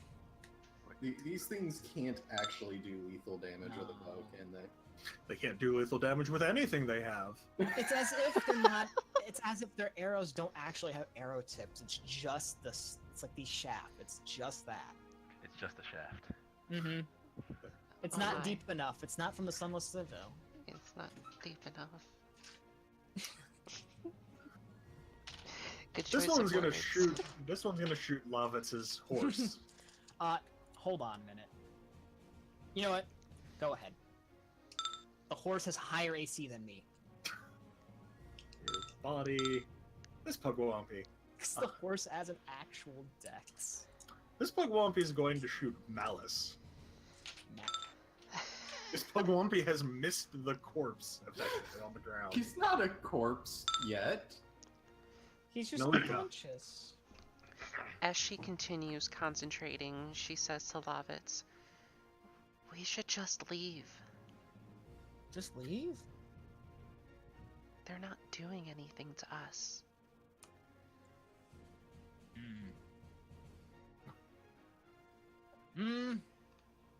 Let's go get Taka. I thought you were about to say, let's go get tacos. You know, that would be such a disgraceful move or such a disheartening move for these guys if you literally just fled, got another horse, mounted up, and left. It's not technically a horse. I want Whatever. You would have to multiple up people for some of the mounts, though. No, we wouldn't. We just walk away. They can't really do much. They have the same land speed as Adrenalic. You guys walk away, and I'll stay here, and eventually they realize the arrows won't do anything to me, but by that time, you guys will be long gone.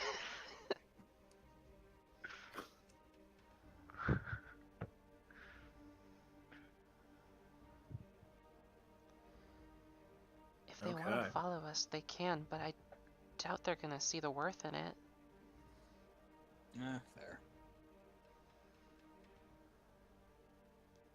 And that's her turn. Alabaster. Alright, I'm going to be doing non-lethal damage with the Elusive Hammer, so it's going to be a -4. Alright. And I'll charge to here. And 20 feet, yep, I'll hit this guy. Okay. You can move a bit more. Yeah, but No, I would be it's- exactly here. Yeah, I was about to say it's to the first square that he can.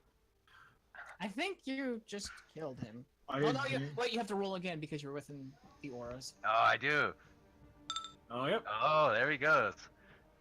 The 13 will hit, though. The 17 non-lethal will knock him out. And finishing cleave on the other one. I thought if you do enough non-lethal, you could just Yes, outright but they have a kill high con. them. They Oh. have a strangely high con for a fey creature. Isn't that double? Isn't that like, would that be 37? I don't. Before? I don't feel like figuring it out. Okay, here's I what don't you have to know. do. You have to Yeah, fill that's up. You have to fill out their 34. entire HP with non-lethal. Then you have to fill it out again with lethal, and then get them Okay. down below 0. Yeah, I don't feel like figuring it out. I'm just knocking them unconscious because it's easier. Alright, Alright. anything else? Nope. Your summon is up. Summon. We'll charge that one. Okay.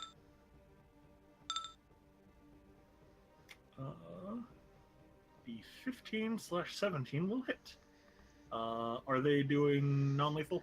No, someone just lethal. That one is unconscious and probably going to die, but is not dead yet. Does not speak common. Would not have heard that conversation. The one with con drain is going to run the fuck away. Pantsing very heavily. Yep. Now we'll look at these things. These things are annoying, but they're harmlessly annoying. That's why I'm saying we should leave. She will attempt. Yeah. Sure, let's do this. She's gonna. Well, one, I forgot to do this when she did the ghost strike. She spent one spell point. She'll spend 2 to attempt to do this. And she will attempt to intimidate with her D20 roll them to see if she can startle them. That's a 7. That's actually a 3. Yeah. -4 and stuff. Well, she's now gotten rid of that penalty. I can't use that, actually. It's not an urban environment. Yeah, they're gonna start retreating because they can't do anything to you because you happen to have armored individuals. Love it. They do appear to be turning tail to run away. Alright. Alright, everyone. Let's just move on. They're not a threat. For what it's worth, If the they want- wyvern was the threat. Yeah, the wyvern was a threat, and that thing got fucked up. We'll leave the... If they want food, just leave the wyvern. I want the wyvern. We can't carry the wyvern. I might be able to carry the wyvern. How much I does a can- wyvern weigh? I can tell you right now, your pocket dimension cannot carry the wyvern because I've had to have this conversation with another person once. Can I go for the head and then just take the head?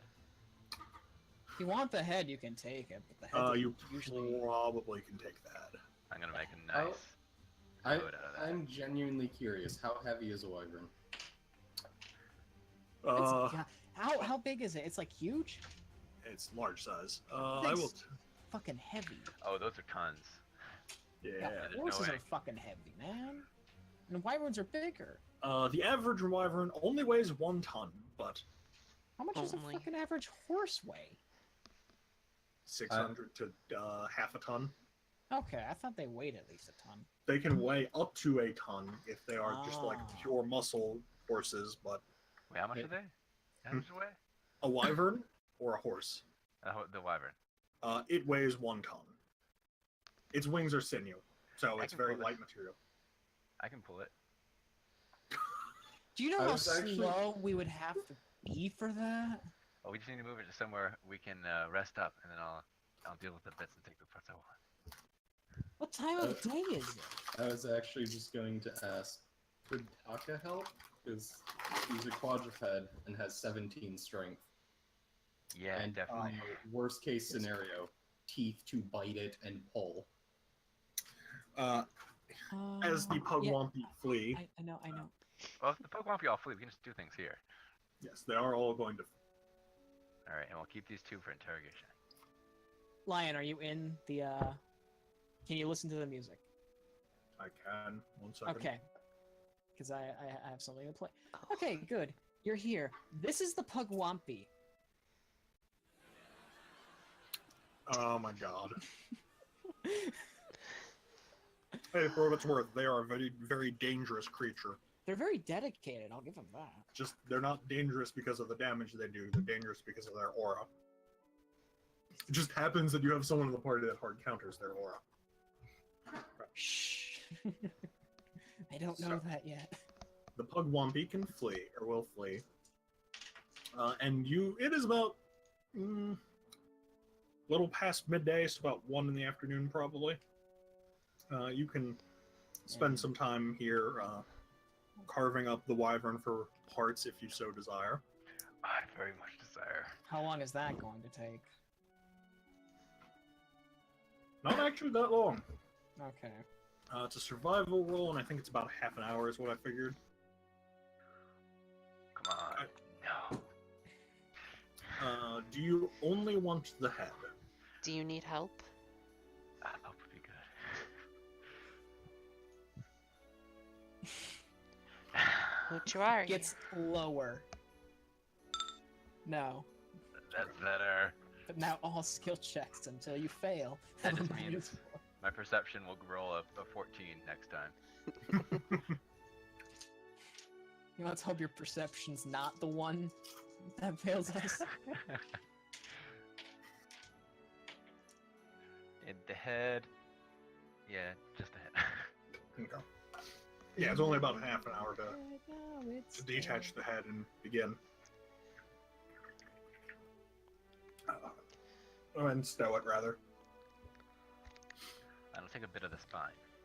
Okay. It'll probably just come out. Yeah. Might make that into a nice hilt. I think Kosha's off at the side of the camp trying not to vomit. And I just throw it in my pocket to mention. Lavas just gives a shrug. He's not a huntsman. He doesn't particularly care. Oh, someone needs to carry this armor now. My pocket to mention it can no longer store it, or we can just leave it here. Wait, what? The banded mail. I thought you had the bandit mail on. No, I'm wearing the chain shirt because I like being able to move. Kosha can throw that on Taka. She All has right, sweet. carry weight. Should I keep track of that for inventory? I'll put then? it on my thing. I'll just put location Taka. Gotcha. Well, the clearly ineffective Pugwampy ambush aside, gathering that up, you can travel for a little bit longer for the day, but you will not make it to your destination today, unfortunately due to the ambush and a few other things. Yeah. So, I will need perception rolls. Hey, I rolled a 13 Alabaster again. first. Okay. Wait, Hey! Oh no, that- that's a 9. is that a 20? That is a 20. That is a 20. Did something happen on 20?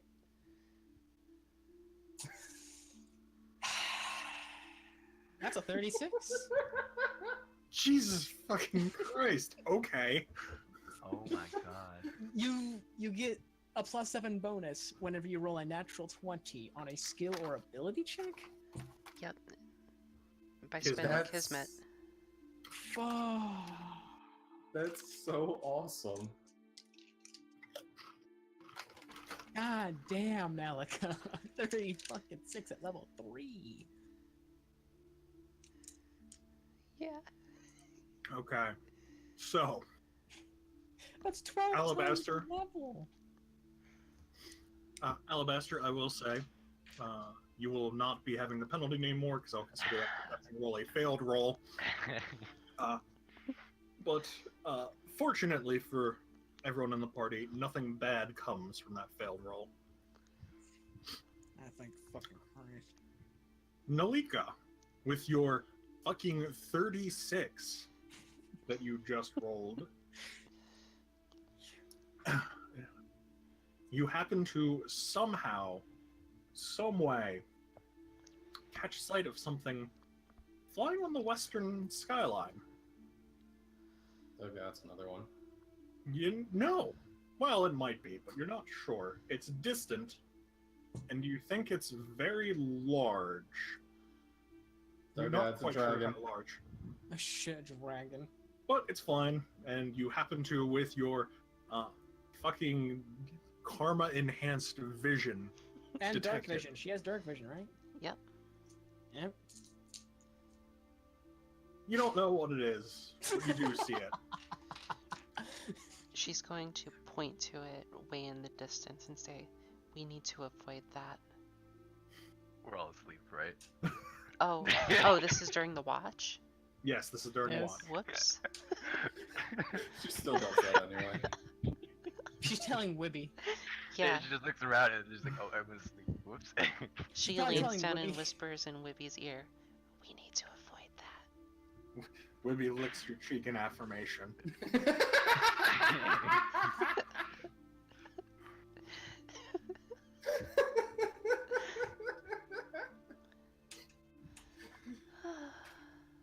And I assume I see nothing. No, you do not Alright. see anything. But later, or when everyone wakes up, and especially Lavitz when he goes to watch, she will inform him. Bigger than what we just killed. Great. Great.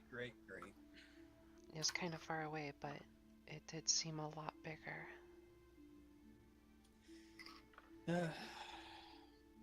Don't worry. We'll just have Alabaster kill it too. I don't think it works that way. I don't think all the luck in the world could help us. Anyway, good night. Well, we got you.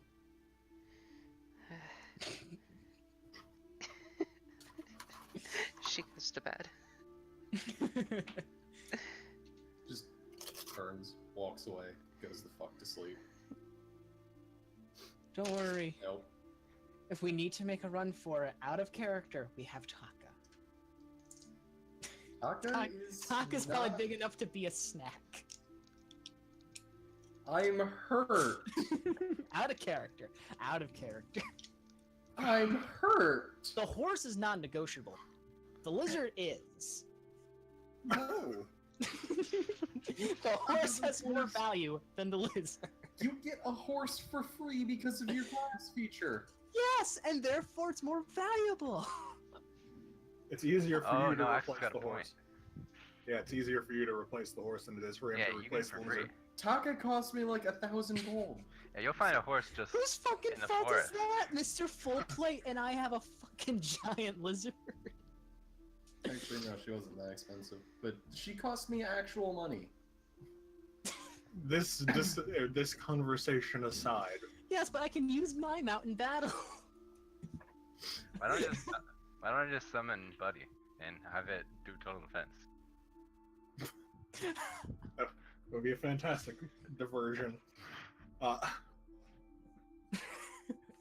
Your this antic aside, you will be able to press on, and by about 9 in the morning, you arrive at a small glade of trees surrounding a pool of water.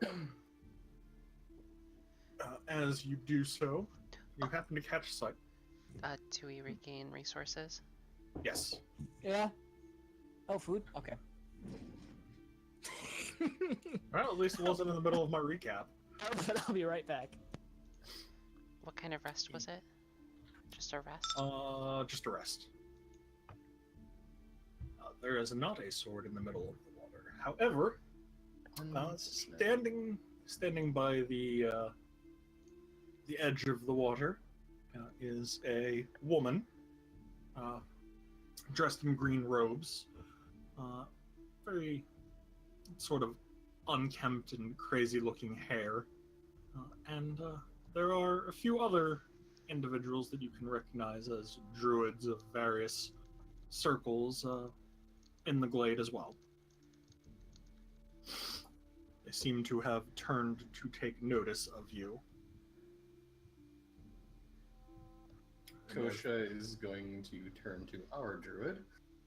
Just be like, I don't know what to do. Adrenalic will, step ahead, holding Malice, and will gesture to the other druids, who will disperse out into other places in the glade. And the female that was standing by the pond will turn to look at all of you. And they will speak together in a language that I know none of you speak. Is it anything like Abyssal? No.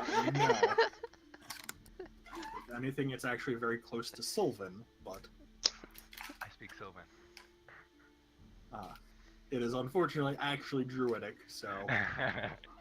But if I had to pick a language, it would be similar to it would be Sylvan. As they're speaking, glances are cast in your direction. But after a few moments, one of the other druids will step over and will take Malice from Adrenalic. And Adrenalic will begin stepping off, and the druid will say, the other druid will say, so, I'm to understand you have helped my fellow druid in apprehending Malice? Yeah. It was nothing, though. We were on the way anyway. What is going on? I just got back. The druid is asking you if you had helped Adrenalic subdue Malice. Malice. Yes. It was no issue at all. her order and, well, most of the druidic cults are not that bad of people. Thus, it'd be a shame if she were to be just killed off by a fellow member and some bandits.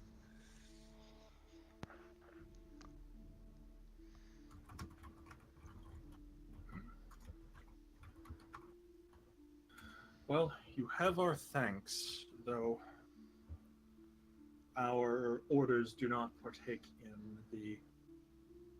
yes, you will get your manacles back. Our orders do not partake in the same systems of reward that some from your country might. Well, I do not desire reward, though I do have a question, if you will sate my curiosity. The woman will say, I see little harm in that. What might that question be? Do you and your order know how to destroy or lock away dark items, evil items? Do you want me to pull them out? Not yet. I'm asking first, because I don't want anything to happen to the sanctuary if they cannot do anything. The druid will consider this for a moment. There might be methods we could pursue that would allow us to contain or neutralize a sufficiently powerful force of evil that throws things out of balance. That would be greatly appreciated, as I cannot, unfortunately, trust my own kinsmen to act with noble intentions. The guiding hand has not been a very trustworthy people. You feel the wind pick up, and it sounds as though the wind dancing through the leaves might give the illusion of laughter. It would require us to know what it is that we would be dealing with.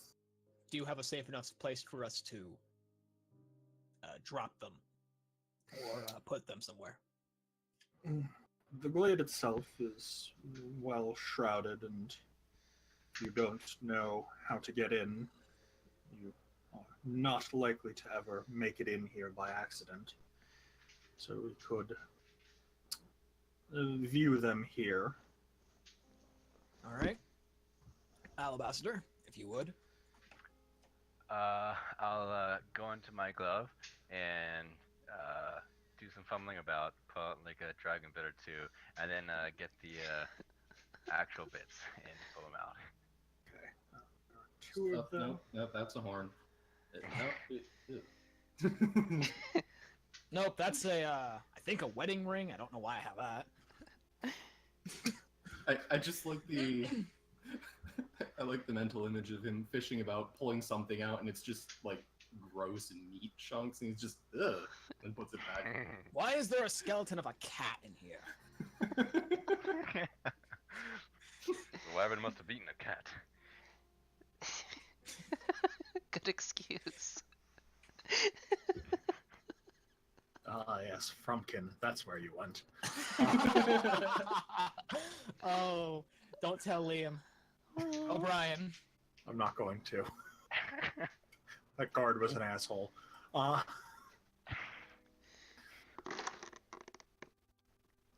all joking aside, as you procure them, the druid will look over in your direction and begin examining, stepping a bit closer to If you are, to look at them. if you are curious as to where we had gotten our hands on these, we were dealing with a bunch of gnolls serving the Dark One a while ago, and these were within their possessions. I have been looking, well, we have been looking for a way to destroy them, as I cannot trust that they might not have any influence over others or danger to us. She will consider for a moment and will say, give us one moment. And she will step over towards one of the trees and set a hand upon it. And the tree stands up out of the ground. Wow. Say, Kosha is going to rapidly back up and instinctively put a hand on his sword. So that's what druidic magic looks like. a face forms on the tree, and it begins to let out a hearty, bellowing chuckle. No, that was no druidic magic. She was merely rousing me from my contemplation. Ah, so you were asleep. What are you? I am a treant, and I am the keeper of this glade. Kosha is going to take his hand off of his sword. Is still going to be very, very confused. An ent, huh? My mother talked about them, though she said there were a few of them back in the Elven Kingdoms. Not much knowledge that I know of, though. We are a rare breed anymore, to be sure. But we enjoy the finer things, slowing down and contemplating our various means. After a moment, let's see. So, you are looking for a means to destroy a evil magical item. In fact, shards of darkness, as I have come to call them.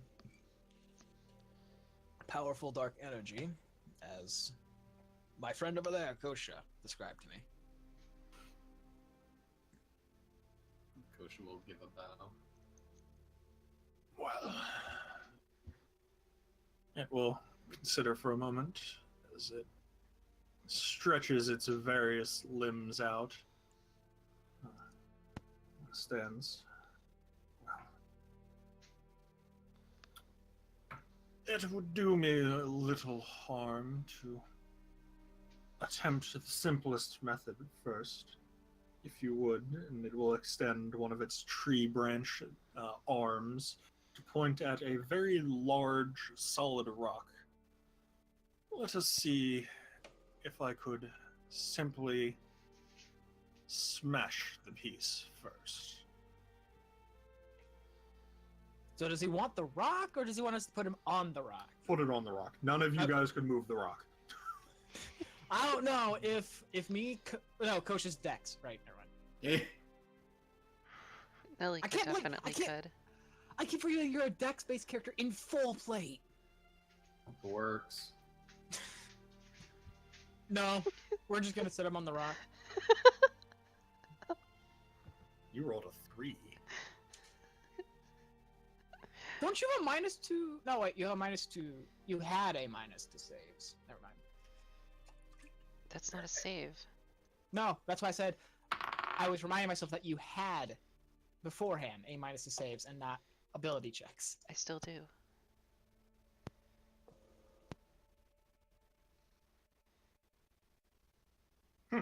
Interesting. All right, I need to roll damage for something because I need to know if the individual actually does break it.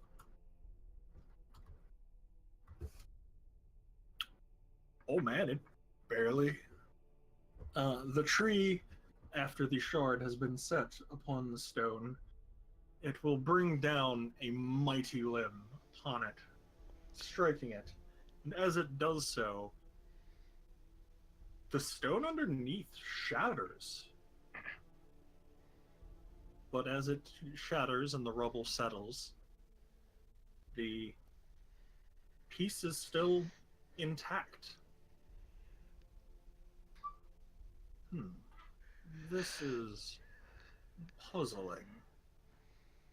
Kosha's going to just stare. Not like mouth agape, but just like, holy shit. Well, it did roll 52 points of damage. Nilika hides behind Lavitz.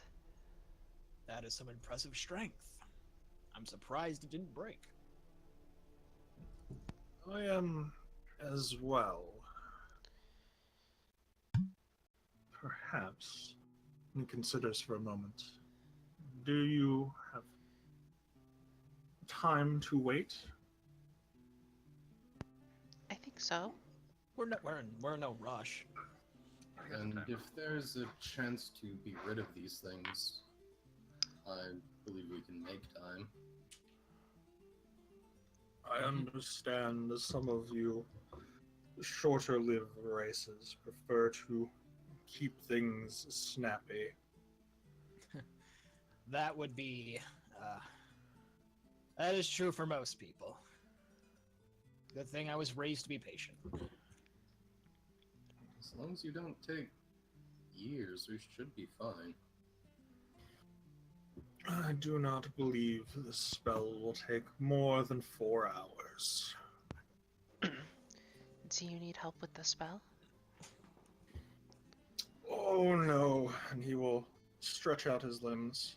It might not look it. I am quite adept at the magical arts. May I watch and learn then? Very well. Thank you. And you may Kosha make a will- spellcraft or knowledge arcana roll if you'd like while they work on the spell. And yes, what will Kosha like to do? He will turn to one of the druids that's around and ask where he may pass the time. Not wanting to infringe on anything important. The druid will say, if you're looking for any particular activity, that might be a bit difficult to abide, but if you simply wish to pass the time, anywhere within the glade should be fine.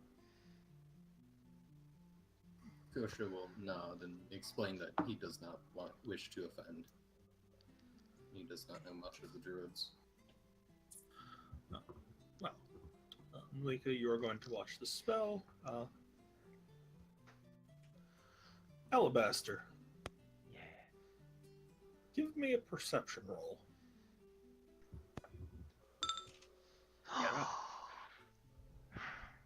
I don't even know if you... Oh yeah, no, you don't have the -4 penalty anymore because you did fail the night watch one. Yep. You happen to catch one of the druids casting glances in your direction.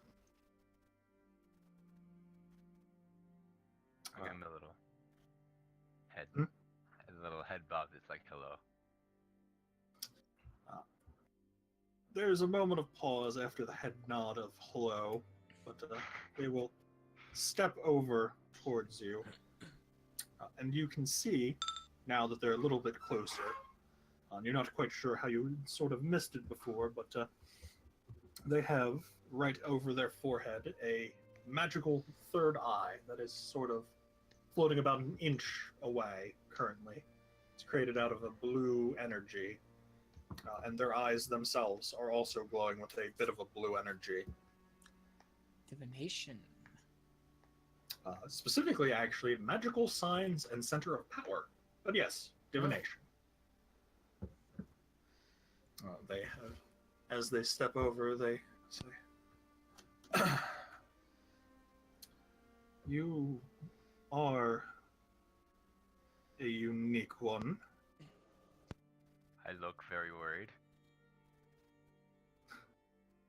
They will raise a hand. No need for worry, but you remind me of someone I met many years ago.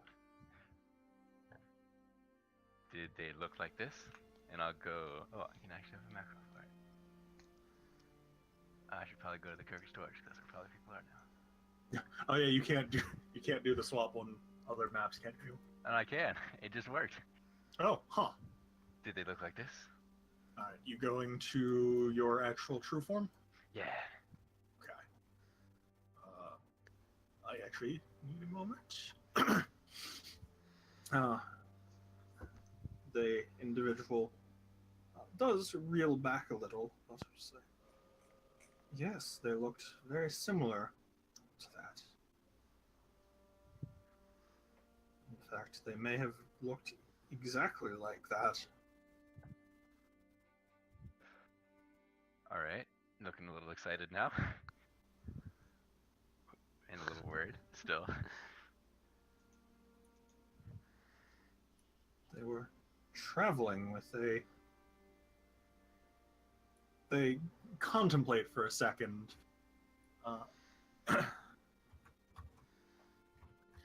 Considering how exactly to phrase this, we'll say, traveling with a merchant, for lack of a better term. I'll say, I don't suppose you're familiar with a couchee by the name of Mont Blanc. I don't recognize what either of those words are. The Kushi or the Blanc one. Well, perhaps then I have a case of mistaken identity. Did you happen to get a name?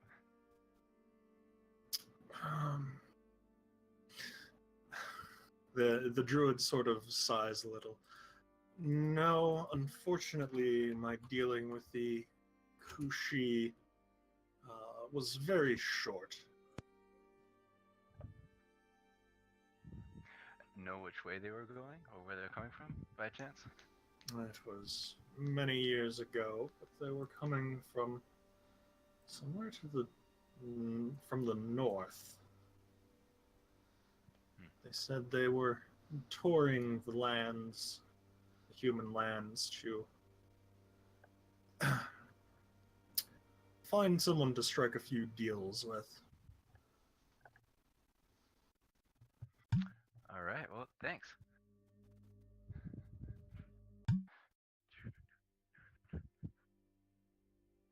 Are you going to ask for a description of what the Kushi looks like? Oh yeah, I should do that. Alright. Let me... I gotta find one that's pretty good. But the general gist of it is a Kushi is about the... Oh my god, it's about the size of a pugwampy. It is a slinky black feline with a single white spot on its chest, and its mannerisms and movement are very, very human. I'm gonna. Wait, is it small size?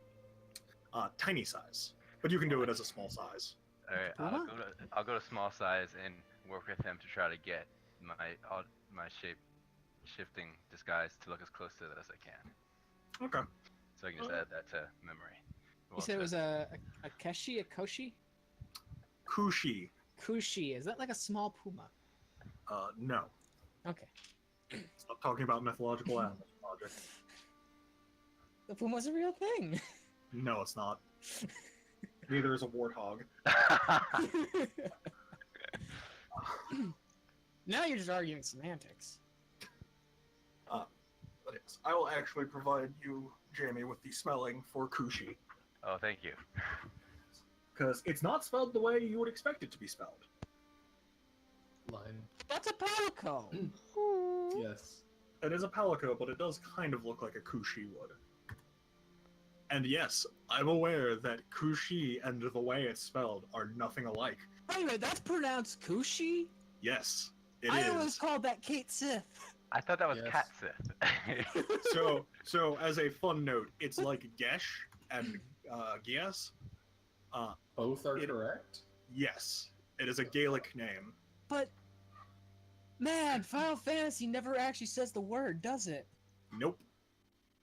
I always just assumed it was Kate Sith.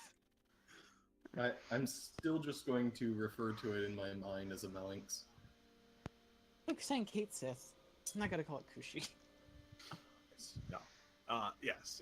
In its traditional, like, actual Irish, I believe it is. I'm 90% certain it's Kushi.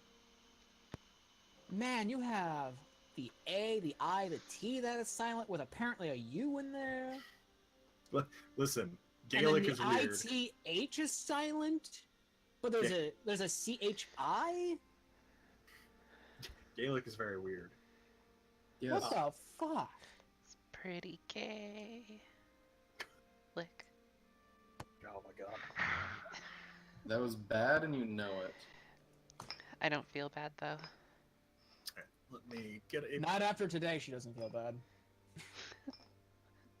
I will. Good. Yes, that's a general. That's very close to it. I will have a token at some point that I will put into the contacts with the name and a bit of a description, so you can reference it in the future. All right. Yes. Malika, as you watch the spell, you will be able to gather a few little bits here and there from the spell itself. The spell itself is a very complex one, including many. Actually, no, it's not even that. It's an incantation.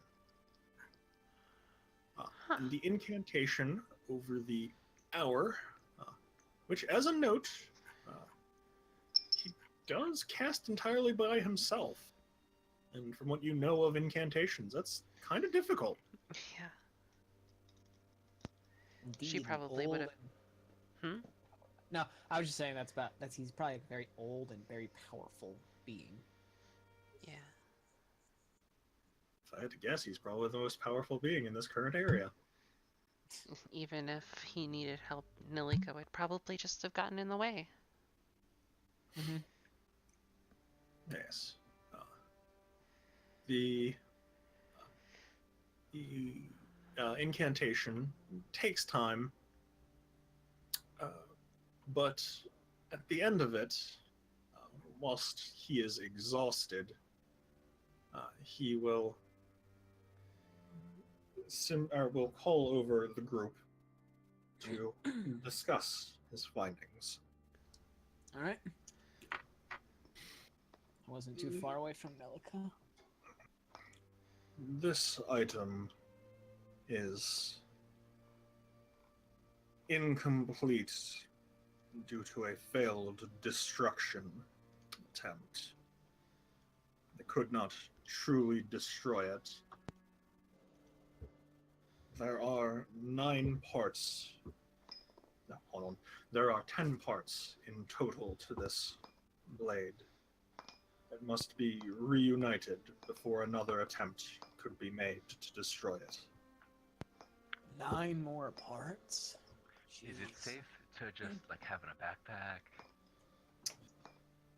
Or like hanging off a weapon? In terms of short term, yes, but long term exposure, something in the realm of perhaps decades, it might cause untoward problems to someone exposed to it. Do you or the druids here have a way of traveling containment then? What's decades? Simply keeping it out of sight and out of mind is likely the safest way, as unless you have a part of it, it would be difficult to know that any other person is possessing it, or in possession of a shard. But the pieces do seem to call to each other. So while it can be technically harmful, it is also a detection device. Where'd we get the second one? Second piece. Remember, the Knoll had it equipped to his axe. No. Oh, that was the first one. Yeah. No, the first one was from Smith. Yeah, first one was from Smith, Oh. second one was from Knoll. So these things have only been around the people who are doing bad things. So let's use this as like a diviner rod and find some more of them. I'm not sure that's a good idea. No, right now, duty calls to the south.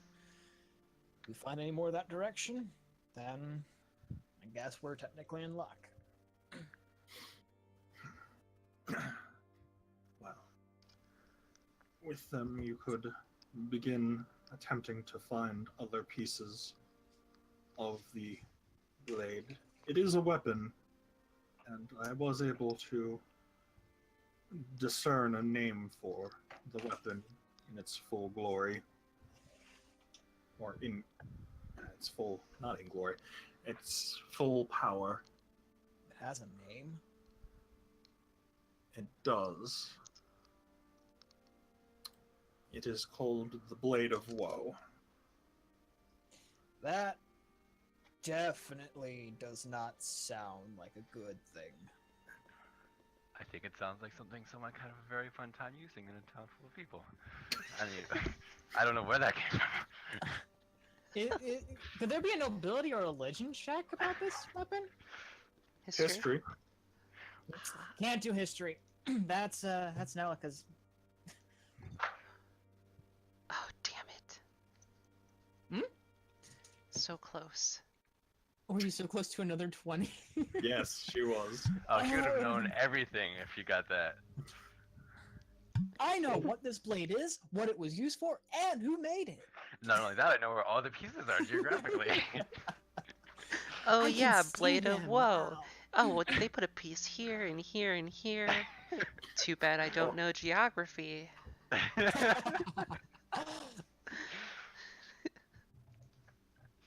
Oh my Fucking God. treasure map pops up with some really weird riddles.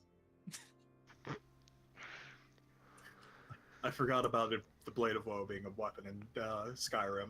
And Oblivion. And I It's think a, in Morrowind as well. I'm thinking of the Elder Scrolls Online. it's an iconic Oh yeah. Daedric artifact. Mhm. No, it's not Daedric. It is related to the Dark Brotherhood. Yep. It's still an Yeah. artifact, just Yeah. not Daedric. But yes.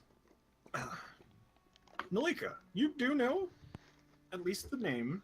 You're not quite sure where, but it was a blade of many, many years long past that was responsible for a particularly violent and bloody civil war in Alec. We're talking longer ago than when the Nameless Fort was first attempted to be built. We're talking 4 centuries before Alec was much more than Torminen. Oh. Yes, it was the cause of a particularly bloody conflict, which ended in probably 30,000 casualties. Given the time Yikes. period, that is a huge death number. That is a lot.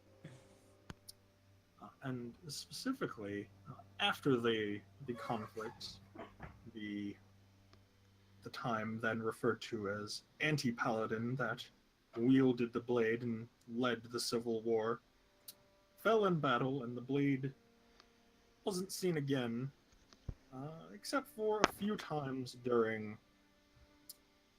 history where it briefly gets mentioned, and it always appears with bloodshed and violence. But it has been disappeared, or it has disappeared from history roughly a century ago. Alright, she relays all that and then says, nothing good can come from this blade. Which is why pieces we must either forge it and destroy it for good, or seal as many of the pieces as we find away.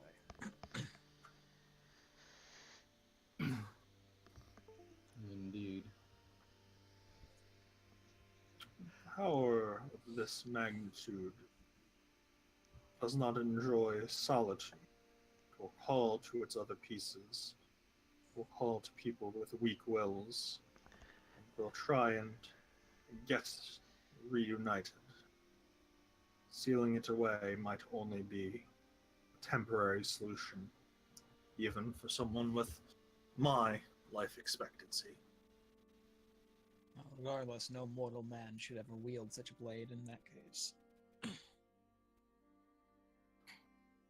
They should not. That you're in agreement.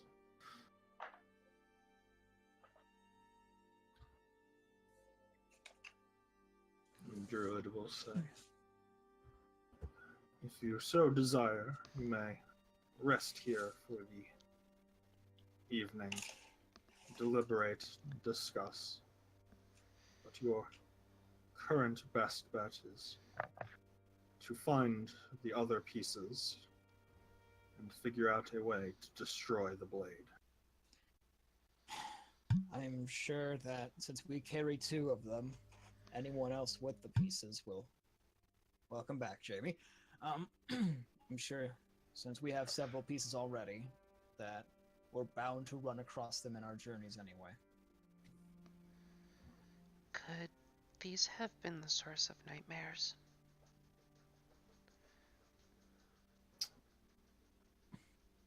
The individual will turn, the tree will turn to you, Malika, and will say, it would be not unheard of, but unlikely. What were the nightmares of, child? Papa didn't say. He didn't want to talk about them.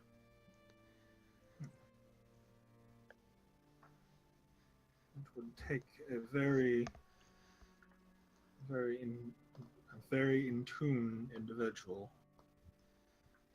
to be affected by pieces such as this. These ones are not emitting much power. So it's most likely something else. It could be. I will say. I have been having restless dreams myself. You have? I have. What do you know of them?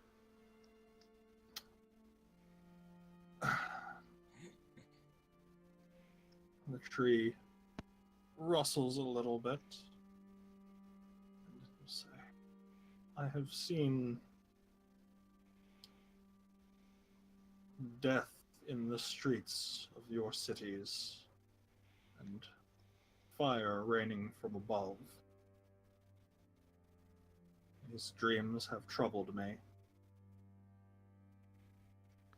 I have seen a large tree, larger than any I have ever seen, burning.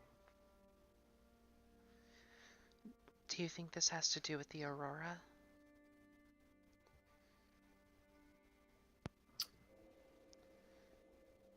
It might.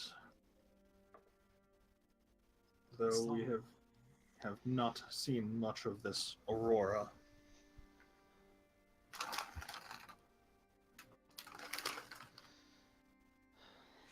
Thank you for telling me what you dreamt of. They nod. You are an incredibly powerful magical being, you speak of these dreams, but do you perhaps can you tell us to where they might be occurring from? Any inclinations on that?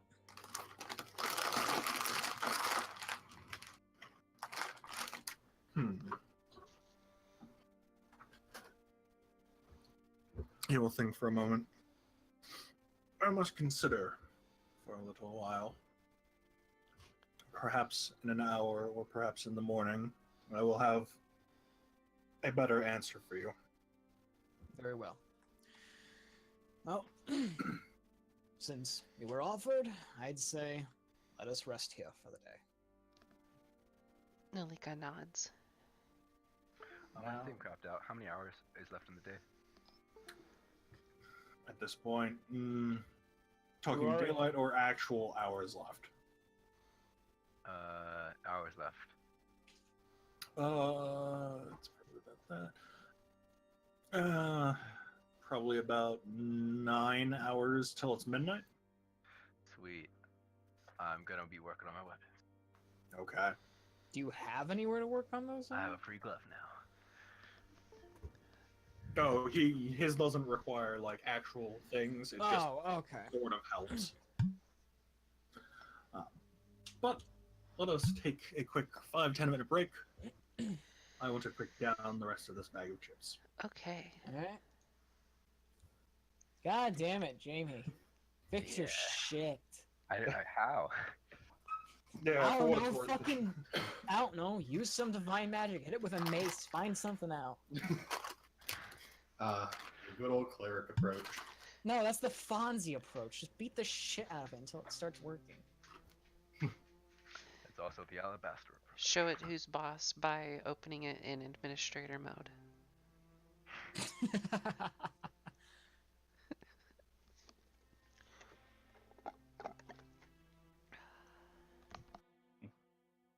Anyway, I'm gonna go get a drink. And possibly a muffin. I'm gonna get more pizza.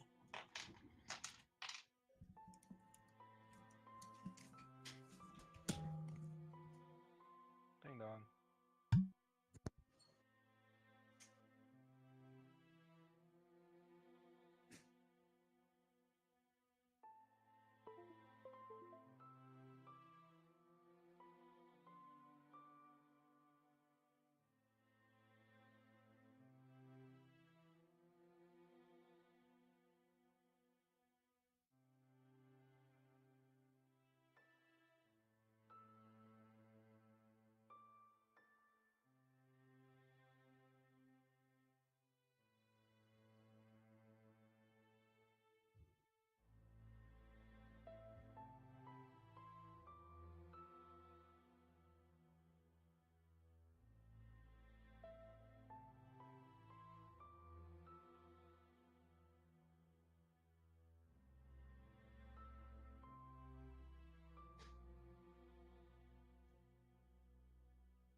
I'm back.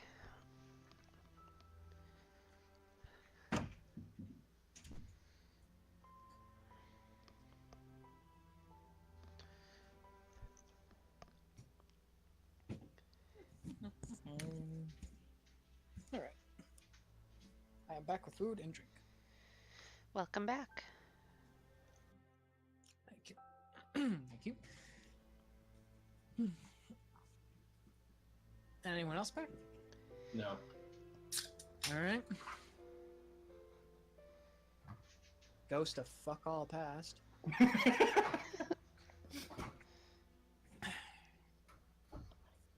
Or my grandfather, one of the two. Grandpa Axel. Nah. If there was ever anyone with a sailor's mouth, it was my grandfather.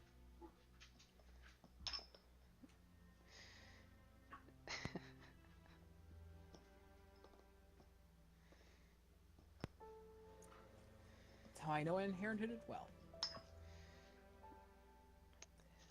Well, hey.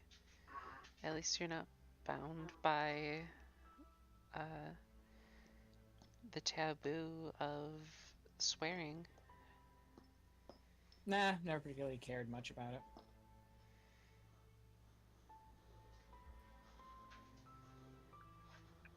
I did. When I was a little Catholic schoolgirl. Man, I used to get on people's cases. And now look at me. I don't give a shit. No? I don't It give helps a when your fuck. grandfather is like Hindu or has some sort of Buddhism religion, whatever he did. Your mother was Catholic, your father was either atheist or agnostic. It's a very multi-religious household I grew in.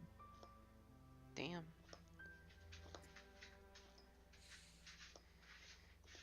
My household was Catholic and meh. Catholic, meh, and Catholic. I'm just going to tell you something right now. My mom listened to death metal. Huh. So, I can't really stand death metal. neither I like can metal. I like metal. I can't stand death metal. But it just, I feel like that one statement informs what my childhood household was like.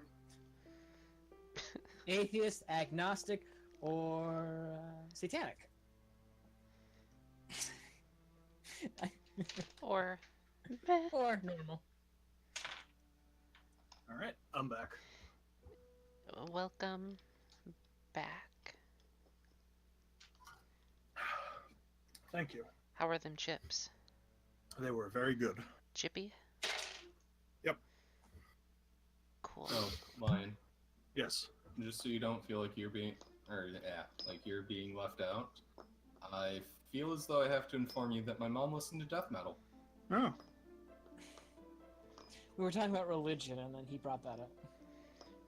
So I feel like that can inform what my childhood household was like. I mean, for what it's worth, my parents listened to Panic at the Disco. Oh my god, I your fucking parents are love awesome. listening to Panic at the Disco. But they know I write Sin's Not Tragedy as Closing the Goddamn Door song. That is very accurate. Or at least that's what my mother knows it as. I'm sure there's a lot of people that can relate to that. Are Those we- who don't know the name, but just say the song. Are we ready to get started again? I don't know, I think Jamie's gotten crashed again or something. I'm right here. All right. Cool. You sure? Yay. I don't know if my, what I can hear is here. Oh, crap. Alright. I'm putting the Jamie screen fucked back up on. something. I honestly gotta plug in my headset. How the fuck can you hear us if you... Oh, it just turned off the light, which tells me I have about, 30 minutes left. Okay. Wireless. Can I take the BRB screen off yet? Yeah. Yes. So. No, You just can- fade it to 20% opacity. No, because there's nothing behind it. It's a scene change. Can we set the subtitles to neutral Spanish? You want to No. write the neutral Spanish subtitles so I can do that? Fuck no, I don't know Spanish. Hey, okay, ¿qué pasa? Mi amigo. Quiero, no, fuego, el salsa. En fuego. No que siento. The horrendously offensive nature of that aside, Oh my gosh! It was fine until you did that. I just did the mouse impression, that's all.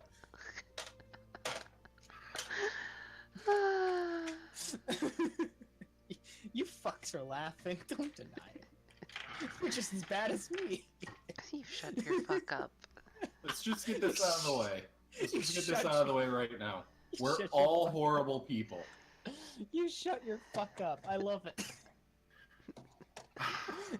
You can rest through the evening. So what you do is you take your fuck and you shut it up. After resting through the evening, the druid, the tree druid, who has so graciously been providing information, will say eventually, whoops, that's not the right part of the map. No, he won't say that. He will say, in the morning, I have contemplated it, and it is possible that the source of these nightmares and visions could be something catastrophic that is about to happen. I don't like the sound of that. Nor do I. Nope, does not sound good.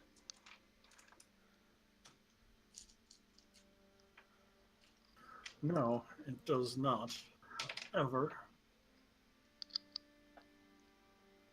it is possible that something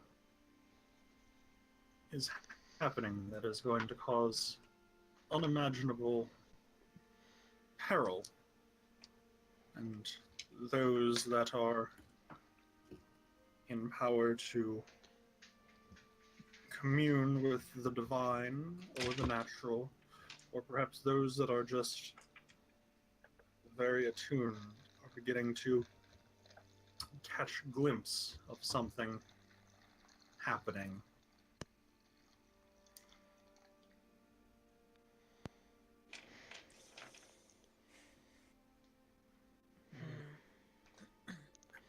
Then why did Papa see it? Well, that is a good question. Perhaps it was not meant for him to see, but he ended up being the recipient. So it's targeted? And it went off course?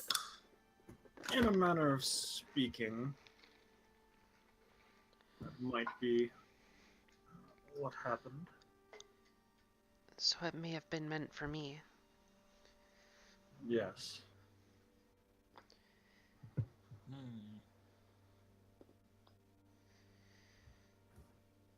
Well, that certainly sheds a new light on things.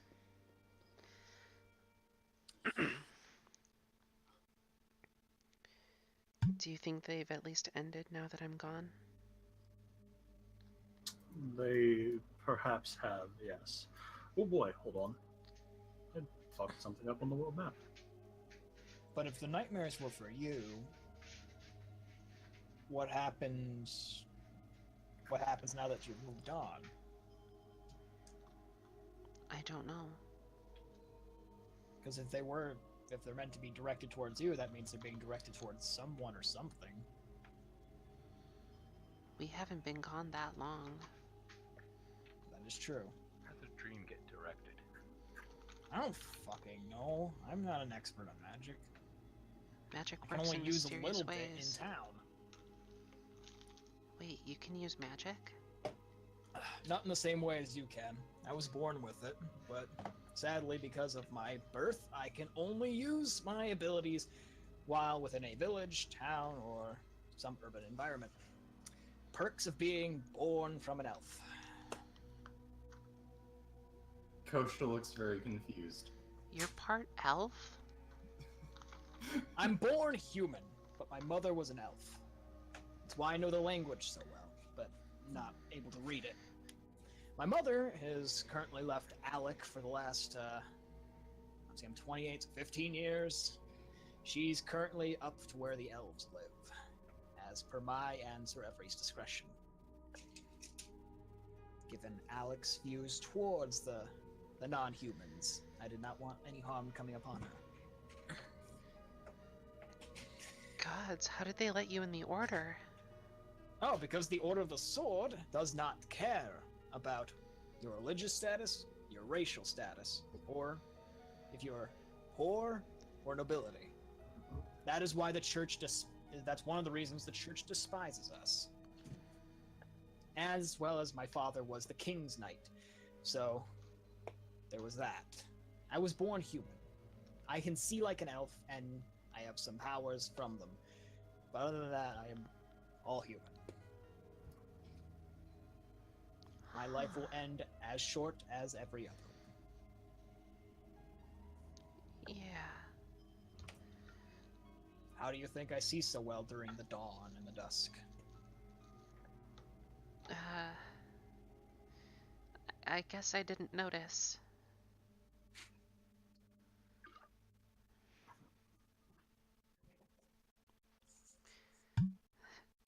Anyway,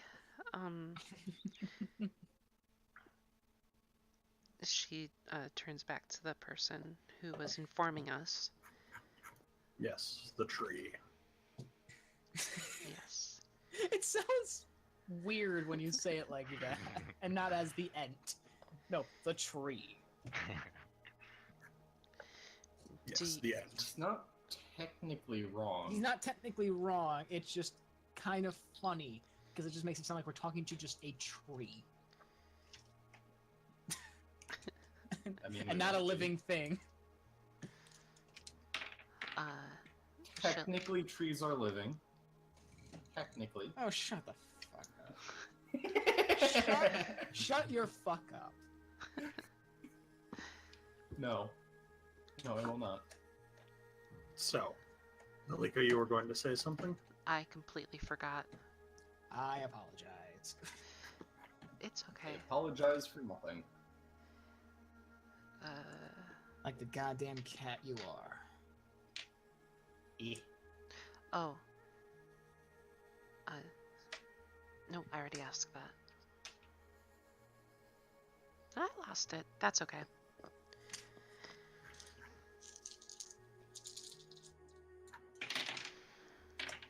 Okay.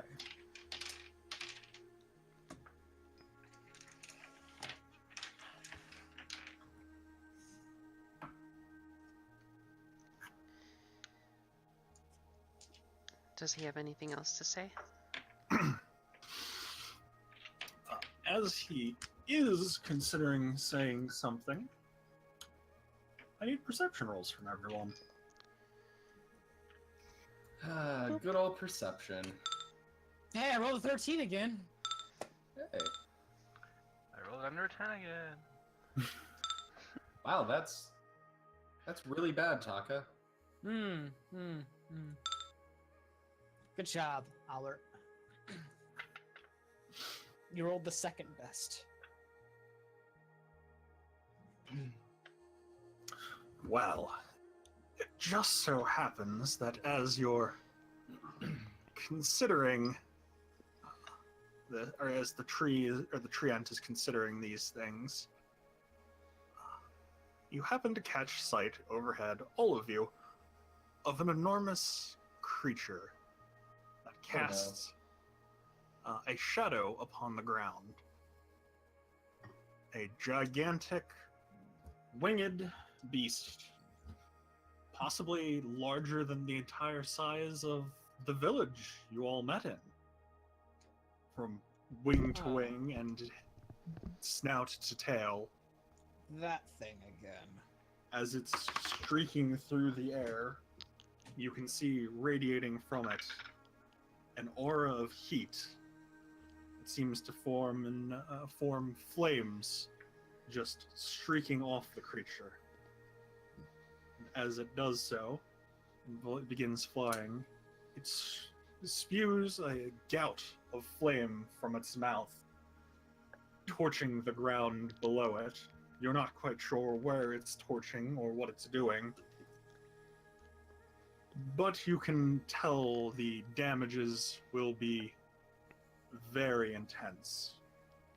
And as it's beginning to fly, it changes its direction some towards where the glade is. that us? Yes, that is where you are. That is Uh, us. I'm gonna throw down the dimensional space from my glove, the actual room, and Yes. I'm gonna hop in that.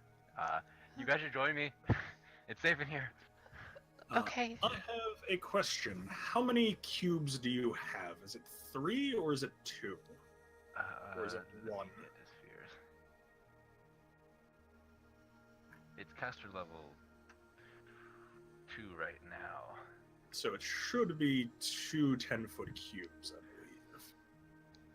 So what, extra Oh, it's only dimensional 10 foot room? cubes. I thought it was a base plus 10 per.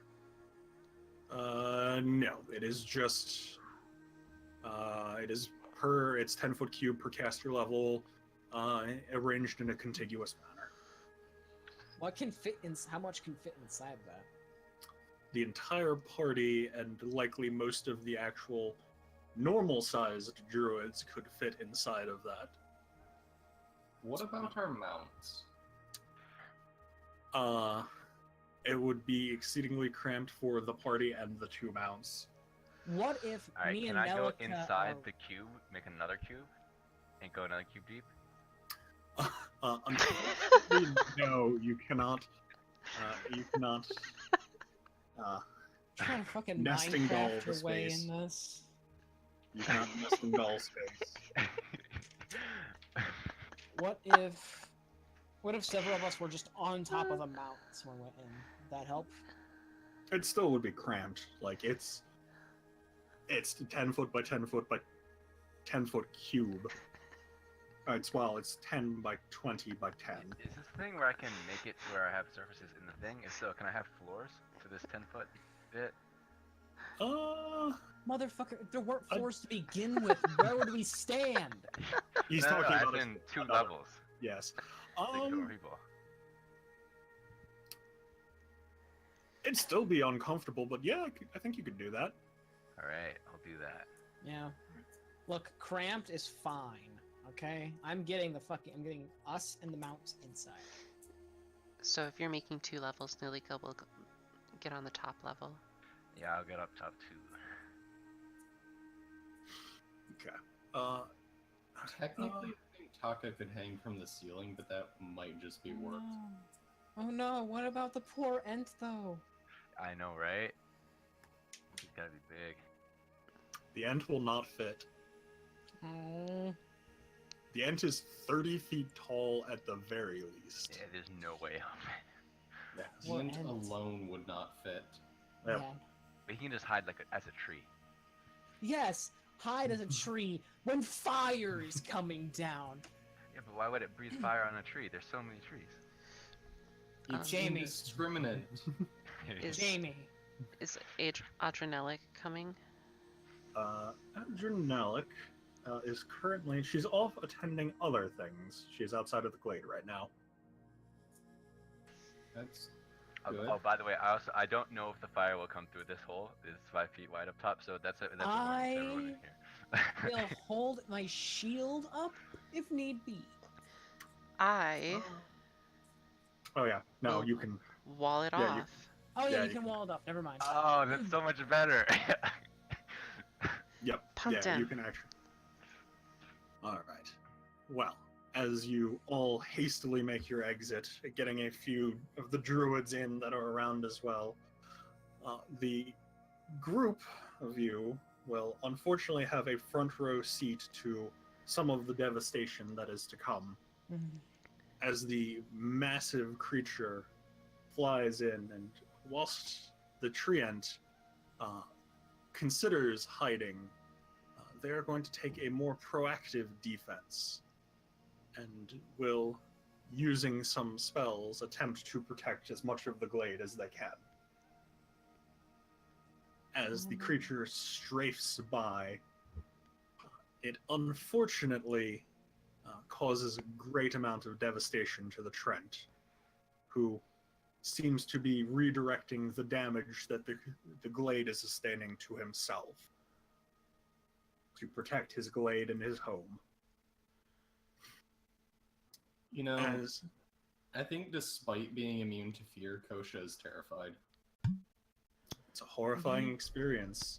And even with the wall of force, you can feel heat radiating through into the realm or into your pocket dimension. This heat is intense, and you watch as, whilst the creature strafes overhead, not seeming to take note of the treant, its strafing run causes the treant to burn out to a cinder, leaving behind a charred husk in the shape of the tree. The glade survives mostly intact. The edges of it are a bit singed as the treant couldn't erect the barrier large enough to protect the full glade, but the pond and the inner circle of trees did not suffer a great amount of damage. But as the creature continues its rampage, flying further south, it takes time, probably about 20, maybe 30 minutes, for the incidental fires and to burn out and the heat levels to return to something more habitable. And as it does so, you will be able to lower the bridge and step out if you so desire. Yeah, The someone needs to lift up Nalika and help her walk I'll- across the wall. I'll do it. all of the druids are notably very shocked. So the wall is down. Yes. Stepping outside, the forest, any of the greenery beyond the glade is charred and ash now.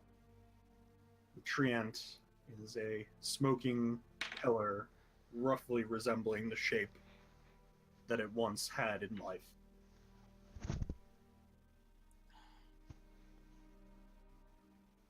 The creature is continuing its trek south, but it seems to be making a U-turn, heading to the east and back. It's coming back for us? Not towards you specifically, it's sort of, if you're looking at the world map, it's sort of doing this. Okay. You're basically at the bottom of the straight part of a U. And it is still occasionally firing gouts of fire everywhere. I'm gonna just stay in this thing for a long time. It'll stay here as long as I'm in it, so. You know, it had been, you guys are in fall, getting near winter. It had been maybe a nice 55, 60 degrees outside. Even after the fires are out and the area has not been directly assaulted, it's probably 20 degrees hotter. Man. God, what was that thing? To create so much destruction.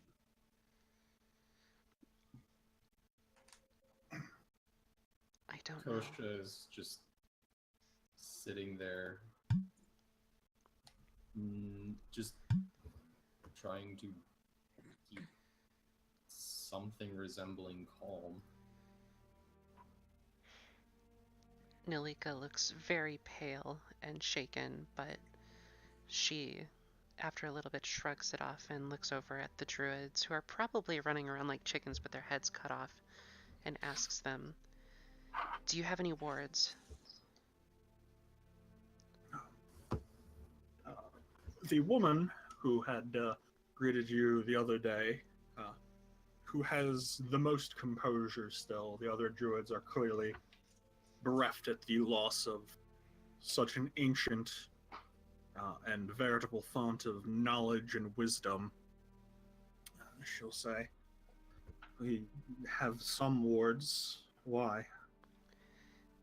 Set them up. I'll help. We need to do whatever we can to protect this place if it comes back. She nods and will say, "Yes, yes." And she'll call out to the other druids, "It's time that we begin protecting the glade." Do not let our leader's sacrifice be in vain. He gave his life to protect this glade, and we must protect this glade as well. And anyone that has a caster level may provide any sort, or may help in the incantations and rituals that will be performed to erect wards. I will leave my dimension to help. Cool. Oshia does not have a caster level. Neither does Lavitz. You can still provide some basic aid, Heavy but lifting. Yeah. Lavitz is gonna offer a prayer to the end. And Nalika's going to offer all of her spell points to make sure all of these succeed, if need be. okay. That is perfectly doable. With the combined effort of everyone, the group of you and the druids will be able to protect the glade some. You know, in your erecting of these wards and various things, you will all, you know, head to the edges of the glade and see the devastation that was wrought. Let me quickly.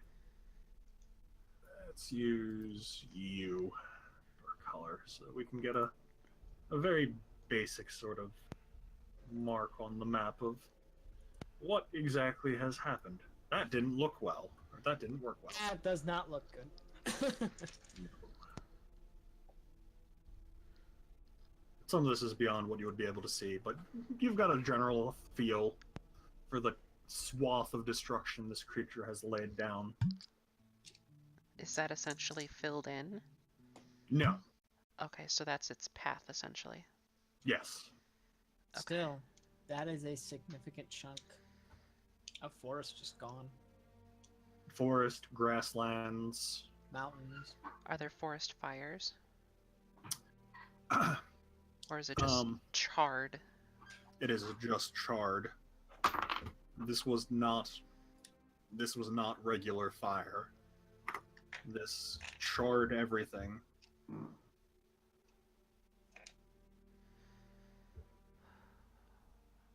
But I'm really glad last night I decided to switch my glove to this. Yeah. That was a really good choice. Yeah. Yep. Wish I could have made it bigger though. Well, at least we were able to seal it off too. Yeah. Yep. and it will take pretty much the rest of the day, but you will be able to erect wards that will last likely months, assuming they don't come under direct assault yet again.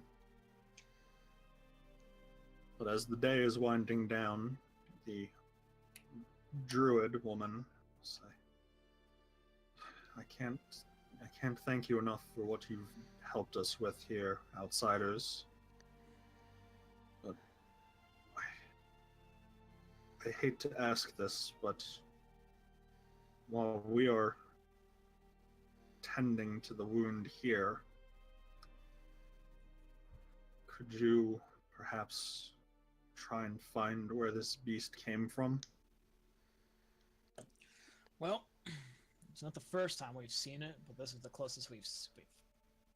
Did you tell us you saw it when you Yeah. saw it in the night? Nalika told us that she saw it. Oh yeah. Which direction did it come from when she saw it? So if you look at the handy dandy Alec map, there's a little information blip right there. Yeah. That's just denoting the general, it was to the west when you saw it.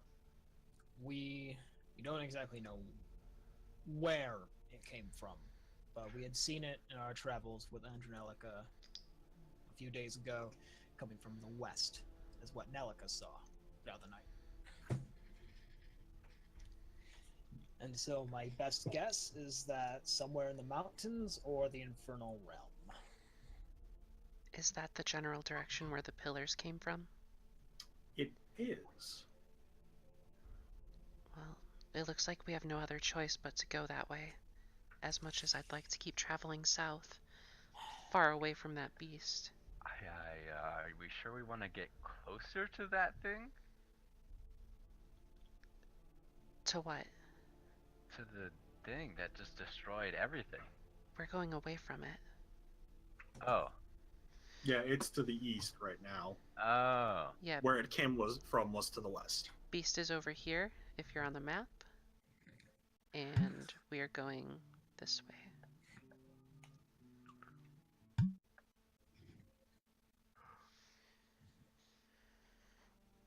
Yep. Yes, I agree. I would love nothing more than to get the business in the south over with, but this dragon and anything else in the west, where we saw the flame, or someone saw the flame, is top Oh priority. crap. All those things we saw were from this way. Something's happening over there. Oh man. My thoughts exactly. Let's rest up here for the night because I can't do much more. That is fine. We can rest in my room. I would probably feel safer there. Can you maintain that throughout the night? As long as I'm in it, I believe. We'll find out tonight. What happens if you You can't? know, you have a habit of not giving me much confidence. Either of you, any of you can roll spellcraft or Arcana if you'd like. Do I have spellcraft? Kosha, you have spellcraft? Yes. There is spellcraft. Well, I rolled a love D. the fact that you don't know yourself about your own spell. Well, as a player, do I? As a character, I do not, though. I mean, That's what I mean. As a character, Yeah. I'm amazed he doesn't know what his own spell is capable of and what's not. Nalika was Sometimes just it's a- talking about that with Kosha. Some magic is just instinctual. With the 17 Arcana, it's what? Extra dimensional room? Extra dimensional room. Yeah. Right. Oh, also, it is featureless. So I couldn't have had little balconies or whatnot. I mean, I'll They changed I'll it allow it last for right time. Yeah. now. But yes. Everything inside of the room, if it somehow ceases to continue existing, will safely be deposited on the ground near where the entranceway was. What if it's sealed off with a moonlight wall bridge? Even then, it actually will still safely provide them, though there will be a bridge in the world by where the entranceway was. Okay.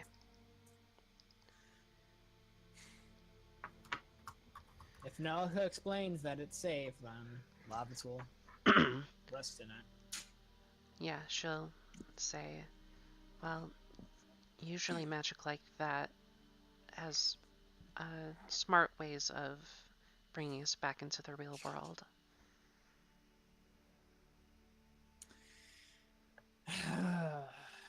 Fine.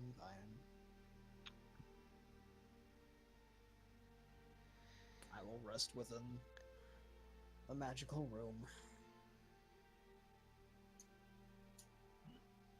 Also, for what it's worth, because of how the planes work in this world, you're not like in an extra dimension. You're not in a truly extra dimensional space. You're just sort of folding time to or space to cheat. Gotcha. So, like, space travel. Sort of.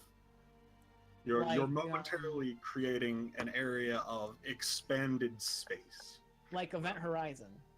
Fourth Sort of. dimension. You set up a small area, probably like equivalent to a foot in real life, that you expand and unfold the space to create a 10-foot area, effectively. Well, in your case, 10 by 20 by 10. But yeah. Yep. So you don't have to worry about ethereal filchers or phase spiders or blink dogs or anything like that. Cool. Or interdimensional dragons. The worst thing we have to deal with is Kirby, but that's a rare occurrence. When we do sleep in there, Nilika will seal it off again. Just in case. Yep.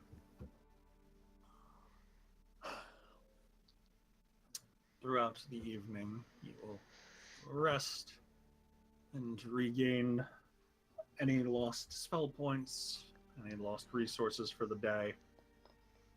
And in the morning, it is a somber morning, and you will find the druids are performing a ritual, planting a seed at the spot where the treant gave their life.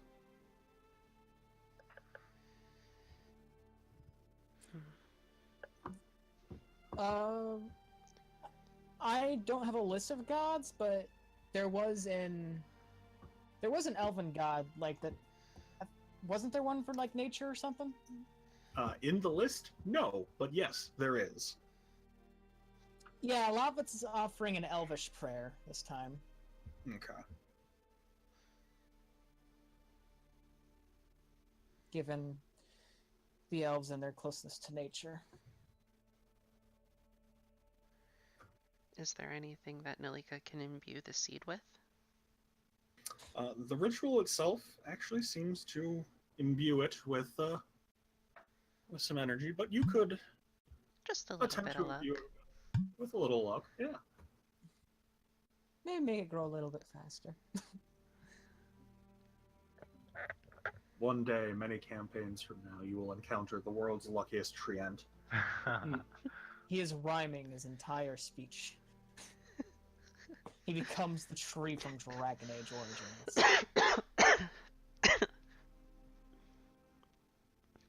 I was actually thinking he would become. Oh fuck! Who was it? God damn it! Oh, Doran Siege Tower. Mhm. Don't worry, it's a joke that none of you will get. But yes, with that, you will be able to have fully recovered. Set off in the morning after the ritual is complete to off in whatever direction you desire now. Well, right now, I think the best course of action is heading to where that spout of flame was. Yep. Okay, so heading west. Wouldn't it be heading like northwest because we have to backtrack? West northwest. Okay. Does anyone have a bonus to survival of 9 or higher? I don't. No. Oh, let me check my horse. I'm at 7. I'm at Mr. Horse. 1 or 5 if it's to avoid becoming lost. Horse has 6.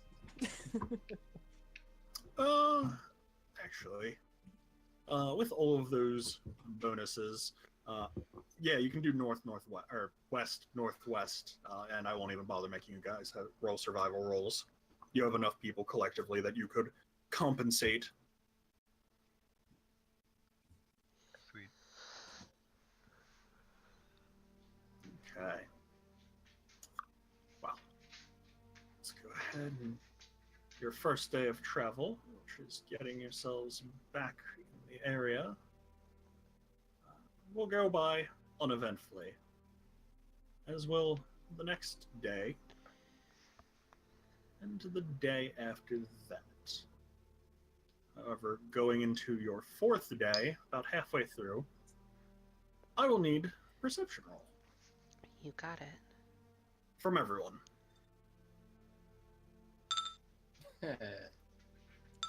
Well, you said everyone, so Above a 10. Hold on, let me roll for Wibby. my passive perception's better than my actual roll. Wibby, what is My your world. perception? I'd like to point out Takri got the same as Nelika. Wibby has a +8 to perception. Damn, they... It's not as great as it could have been, but... Oh, I need to move Adrenalic to the contacts list. and maybe possibly dead. No. It's true, none of you guys have seen her again. No.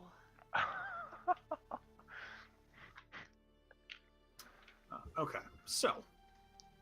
Taka sees things but cannot, pass on information because it has no method of communication yet.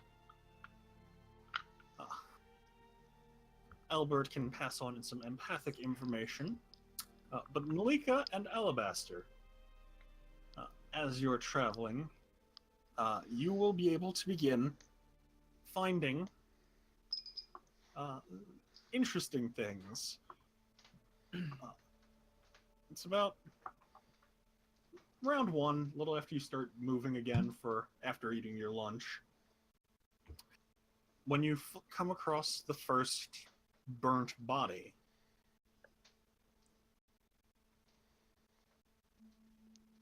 at first you're riding towards it, and it is very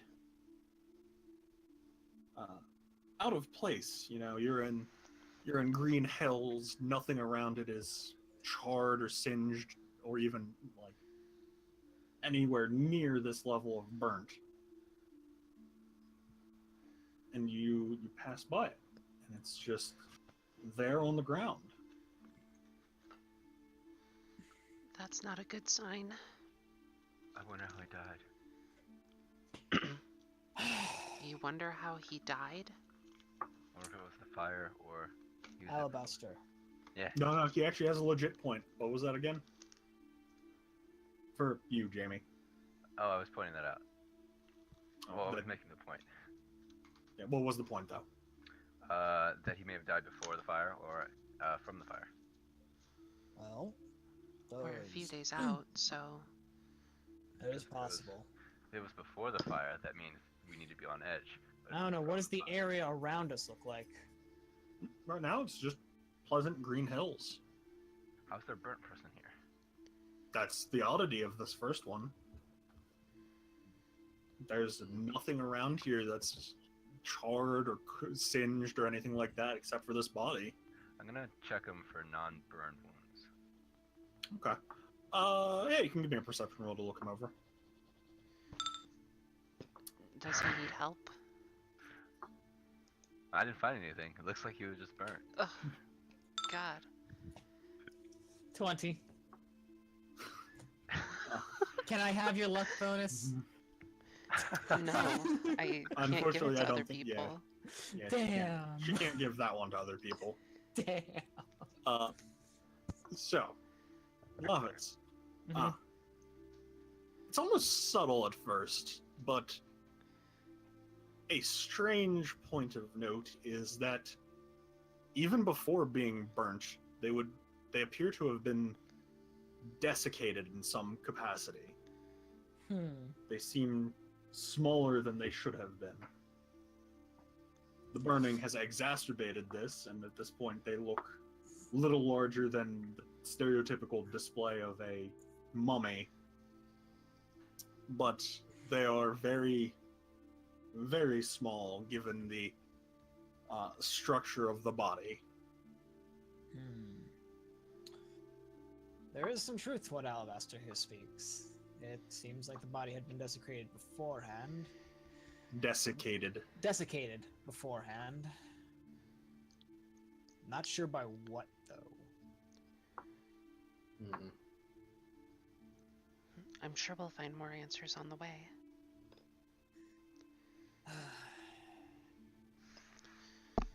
May have. You progress maybe about a mile, perhaps a little further, and you find another body, much the same. Nothing around it burnt or charred, but smaller than normal and burnt to a cinder. This one also desiccated? Yes. Also desiccated. Do these look like ritual burnings? Not exactly, but that train of thought does lead you back to a previous thought you had. That powerful magical rituals due to or related to fire have likely occurred recently. This has to do with the aurora. I'm almost sure of it. Which means we definitely do need to be on guard. You think they sacrificed their life energy? Perhaps, though it doesn't seem like a ritual sacrifice precisely. It's not ritual, then what the hell could have been used for?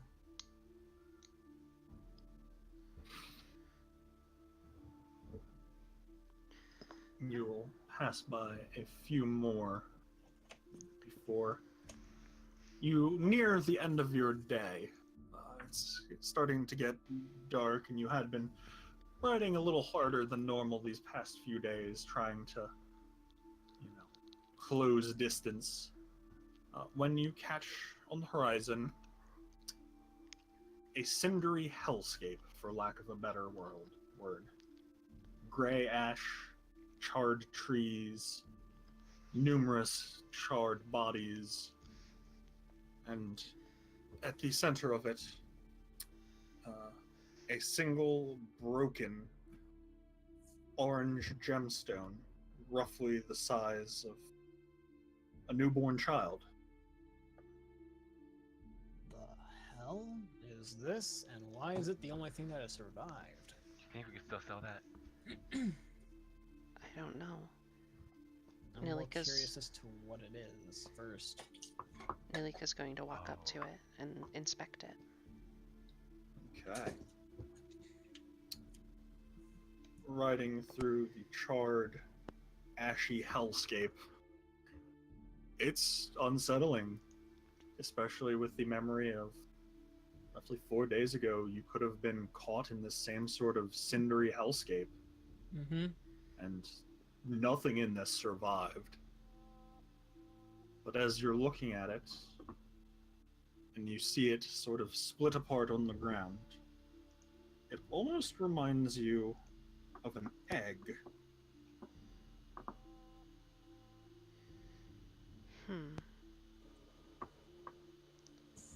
Is it warm?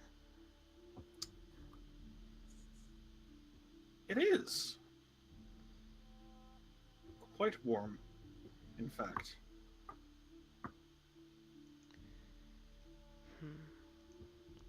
And everything else around it is burned to a crisp. Yes, perhaps a football field in all directions is charred to ash. Does it look like this was probably where the pillar of fire came from? It is almost certainly the center of whatever happened here. It is likely also, yes, the source of the pillar of flame. Can someone with gloves come over here and see how hot it is? With gloves? Kosho will walk over and put a gauntleted hand on it.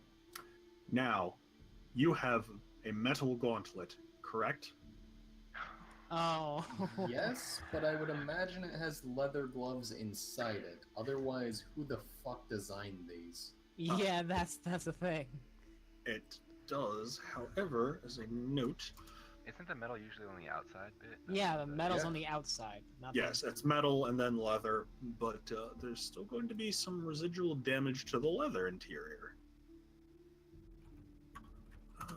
How long does this last? All right. Okay. As you put your hand to it, the okay. You will take as a note grand total of 8 points of fire damage over the course of 5 rounds. But as you set your hand upon it momentarily, you can feel it is quite warm. That is, you would have to guess 150, maybe even higher degrees Fahrenheit. Kosha will quickly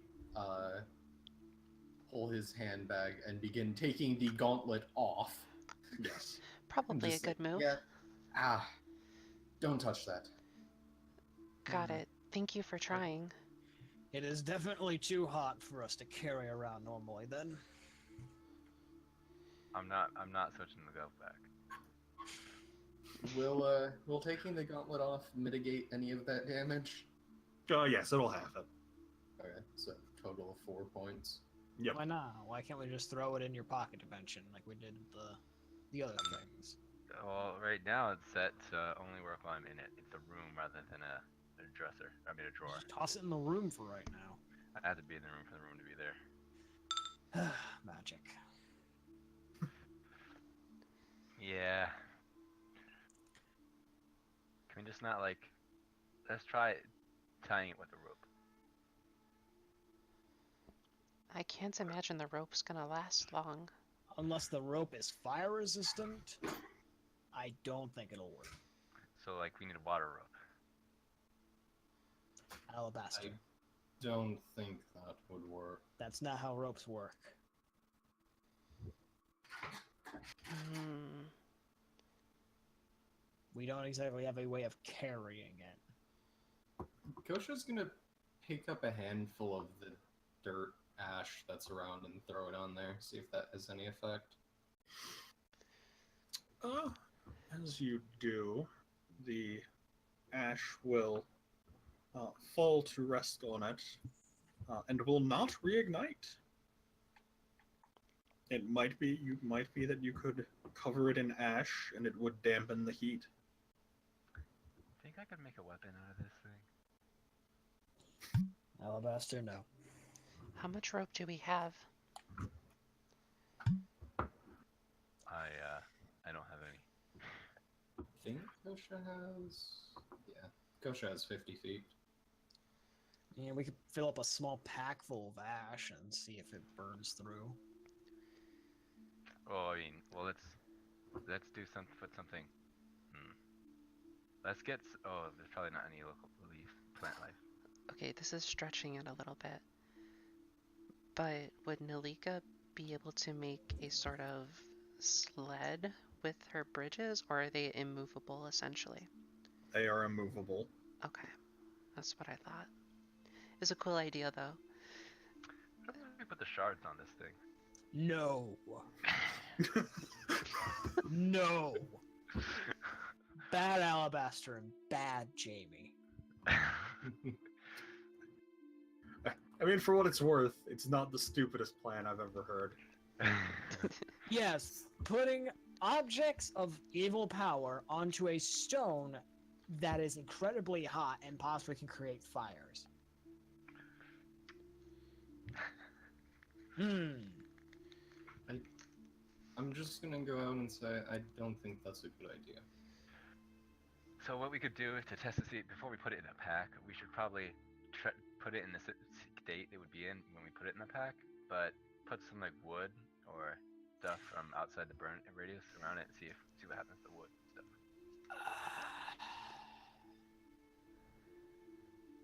And if the wood can catch through the ash, then we'll know that the ash will not protect our packs from the fire. And I if it don't know. does, Do we then have something know it works. flammable? Well, we can just go a bit back and pick up some non-burnt twigs and stuff. Yeah, you can gather some stuff. It's only about only about a football field devastation of or radius of devastation around this thing. You know, there's with a quick dash outside of that, you can, you know, gather up some twigs, any other sort of flammable brush, things like that, to test Alright. this. Well, So what do you you're the think? fastest. You go 6 do inches it. of- 6 inches of ash. Um, seeing as it reminds her of an egg, does that prompt a knowledge arcana check? Or Sure. anything? You can do an Arcana check.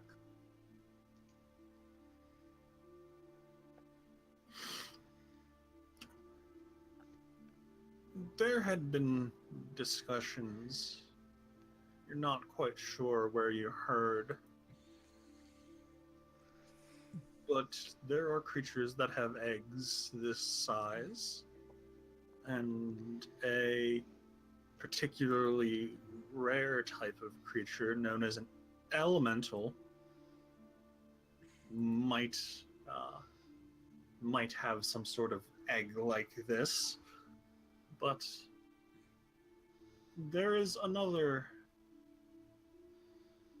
idea that haunts the back of your mind, and it is not necessarily a pleasant one. But there is the possibility that after many centuries, this might be a dragon.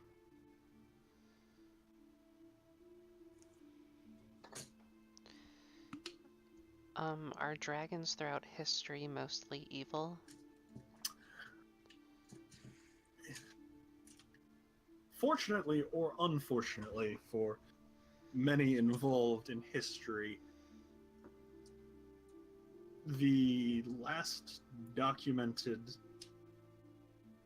incident involving a dragon that survives is from a time of legends, a time when many people claim that the four gods of humanity walked the earth. But the single defining characteristic from that time period is yes, they are evil creatures. You didn't need a history book to tell me that after what it did to the forest. How close can Nalika sit by it before it gets too hot? The curious thing is that you can get somewhat close to it. You can probably be within a foot of it. You feel a little bit of temperature radiating from it, but it seems to be cooling now at a more rapid rate, perhaps. Now that she's closer? Just it seems in general after Nalika touched it. Not Nalika, after Kosha touched it.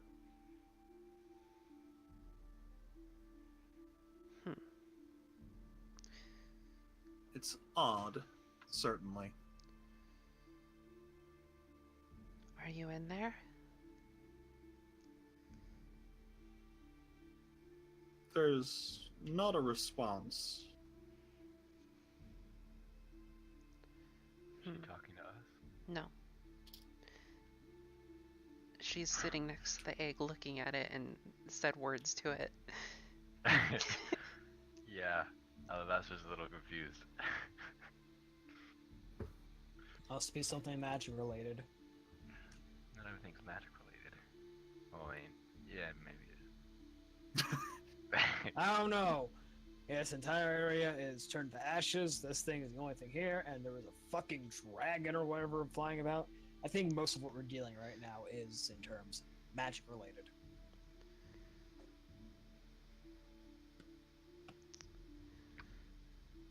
You might be right.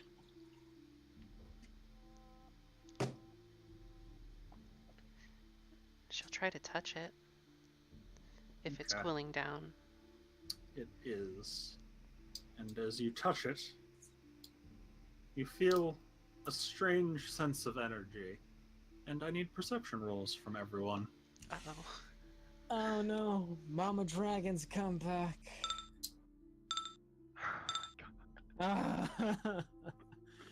Just use my passive. Me as well. Yes, you as well. I'm feeling when you roll the second highest. When you roll the second highest and you have a -1 modifier. You roll a lot of 19s on that fucking perception roll of yours. It's can't the I only get way you to Kosha roll? will see anything. It is not Mama Dragon that you need to worry about, but magical fallout as piles of ash begin rising from the ground. As well, strange spirits of flame begin emerging from the charred corpses in the area. And that is where we're going to end tonight's session. Oh no. Oh boy. Fire 'Cause it's- elementals. It's 10:41 at night. And? Yeah, well, I don't have the map prepared, and I don't have the tokens prepared, because you guys actually got really lucky and didn't get any of the dangerous encounters on the way there. There are dangerous encounters? Yes. I actually had a wilderness encounter chart. How the fuck did we manage to evade that? I'm just My gonna amazing go ahead perception and roll. claim that the druid did it. If you want a peek behind the curtain, it is because I rolled exceedingly well on my D12 rolls, which was actually just I rolled really high, and that meant you didn't get any of the fun encounters. God damn it. Hey, it's not like they're worth experience. And before any of you ask, no, you are not leveling yet. Oh, Oh. Come on, we killed a wyvern though. You did. We beat the shit out of that wyvern. Took But 2 there's hits. There's a big discovery that you'll make soon enough that will be the catalyst for your next level. On that note, thanks for watching, everyone. Good night. Good night, everybody. Good night. Bye.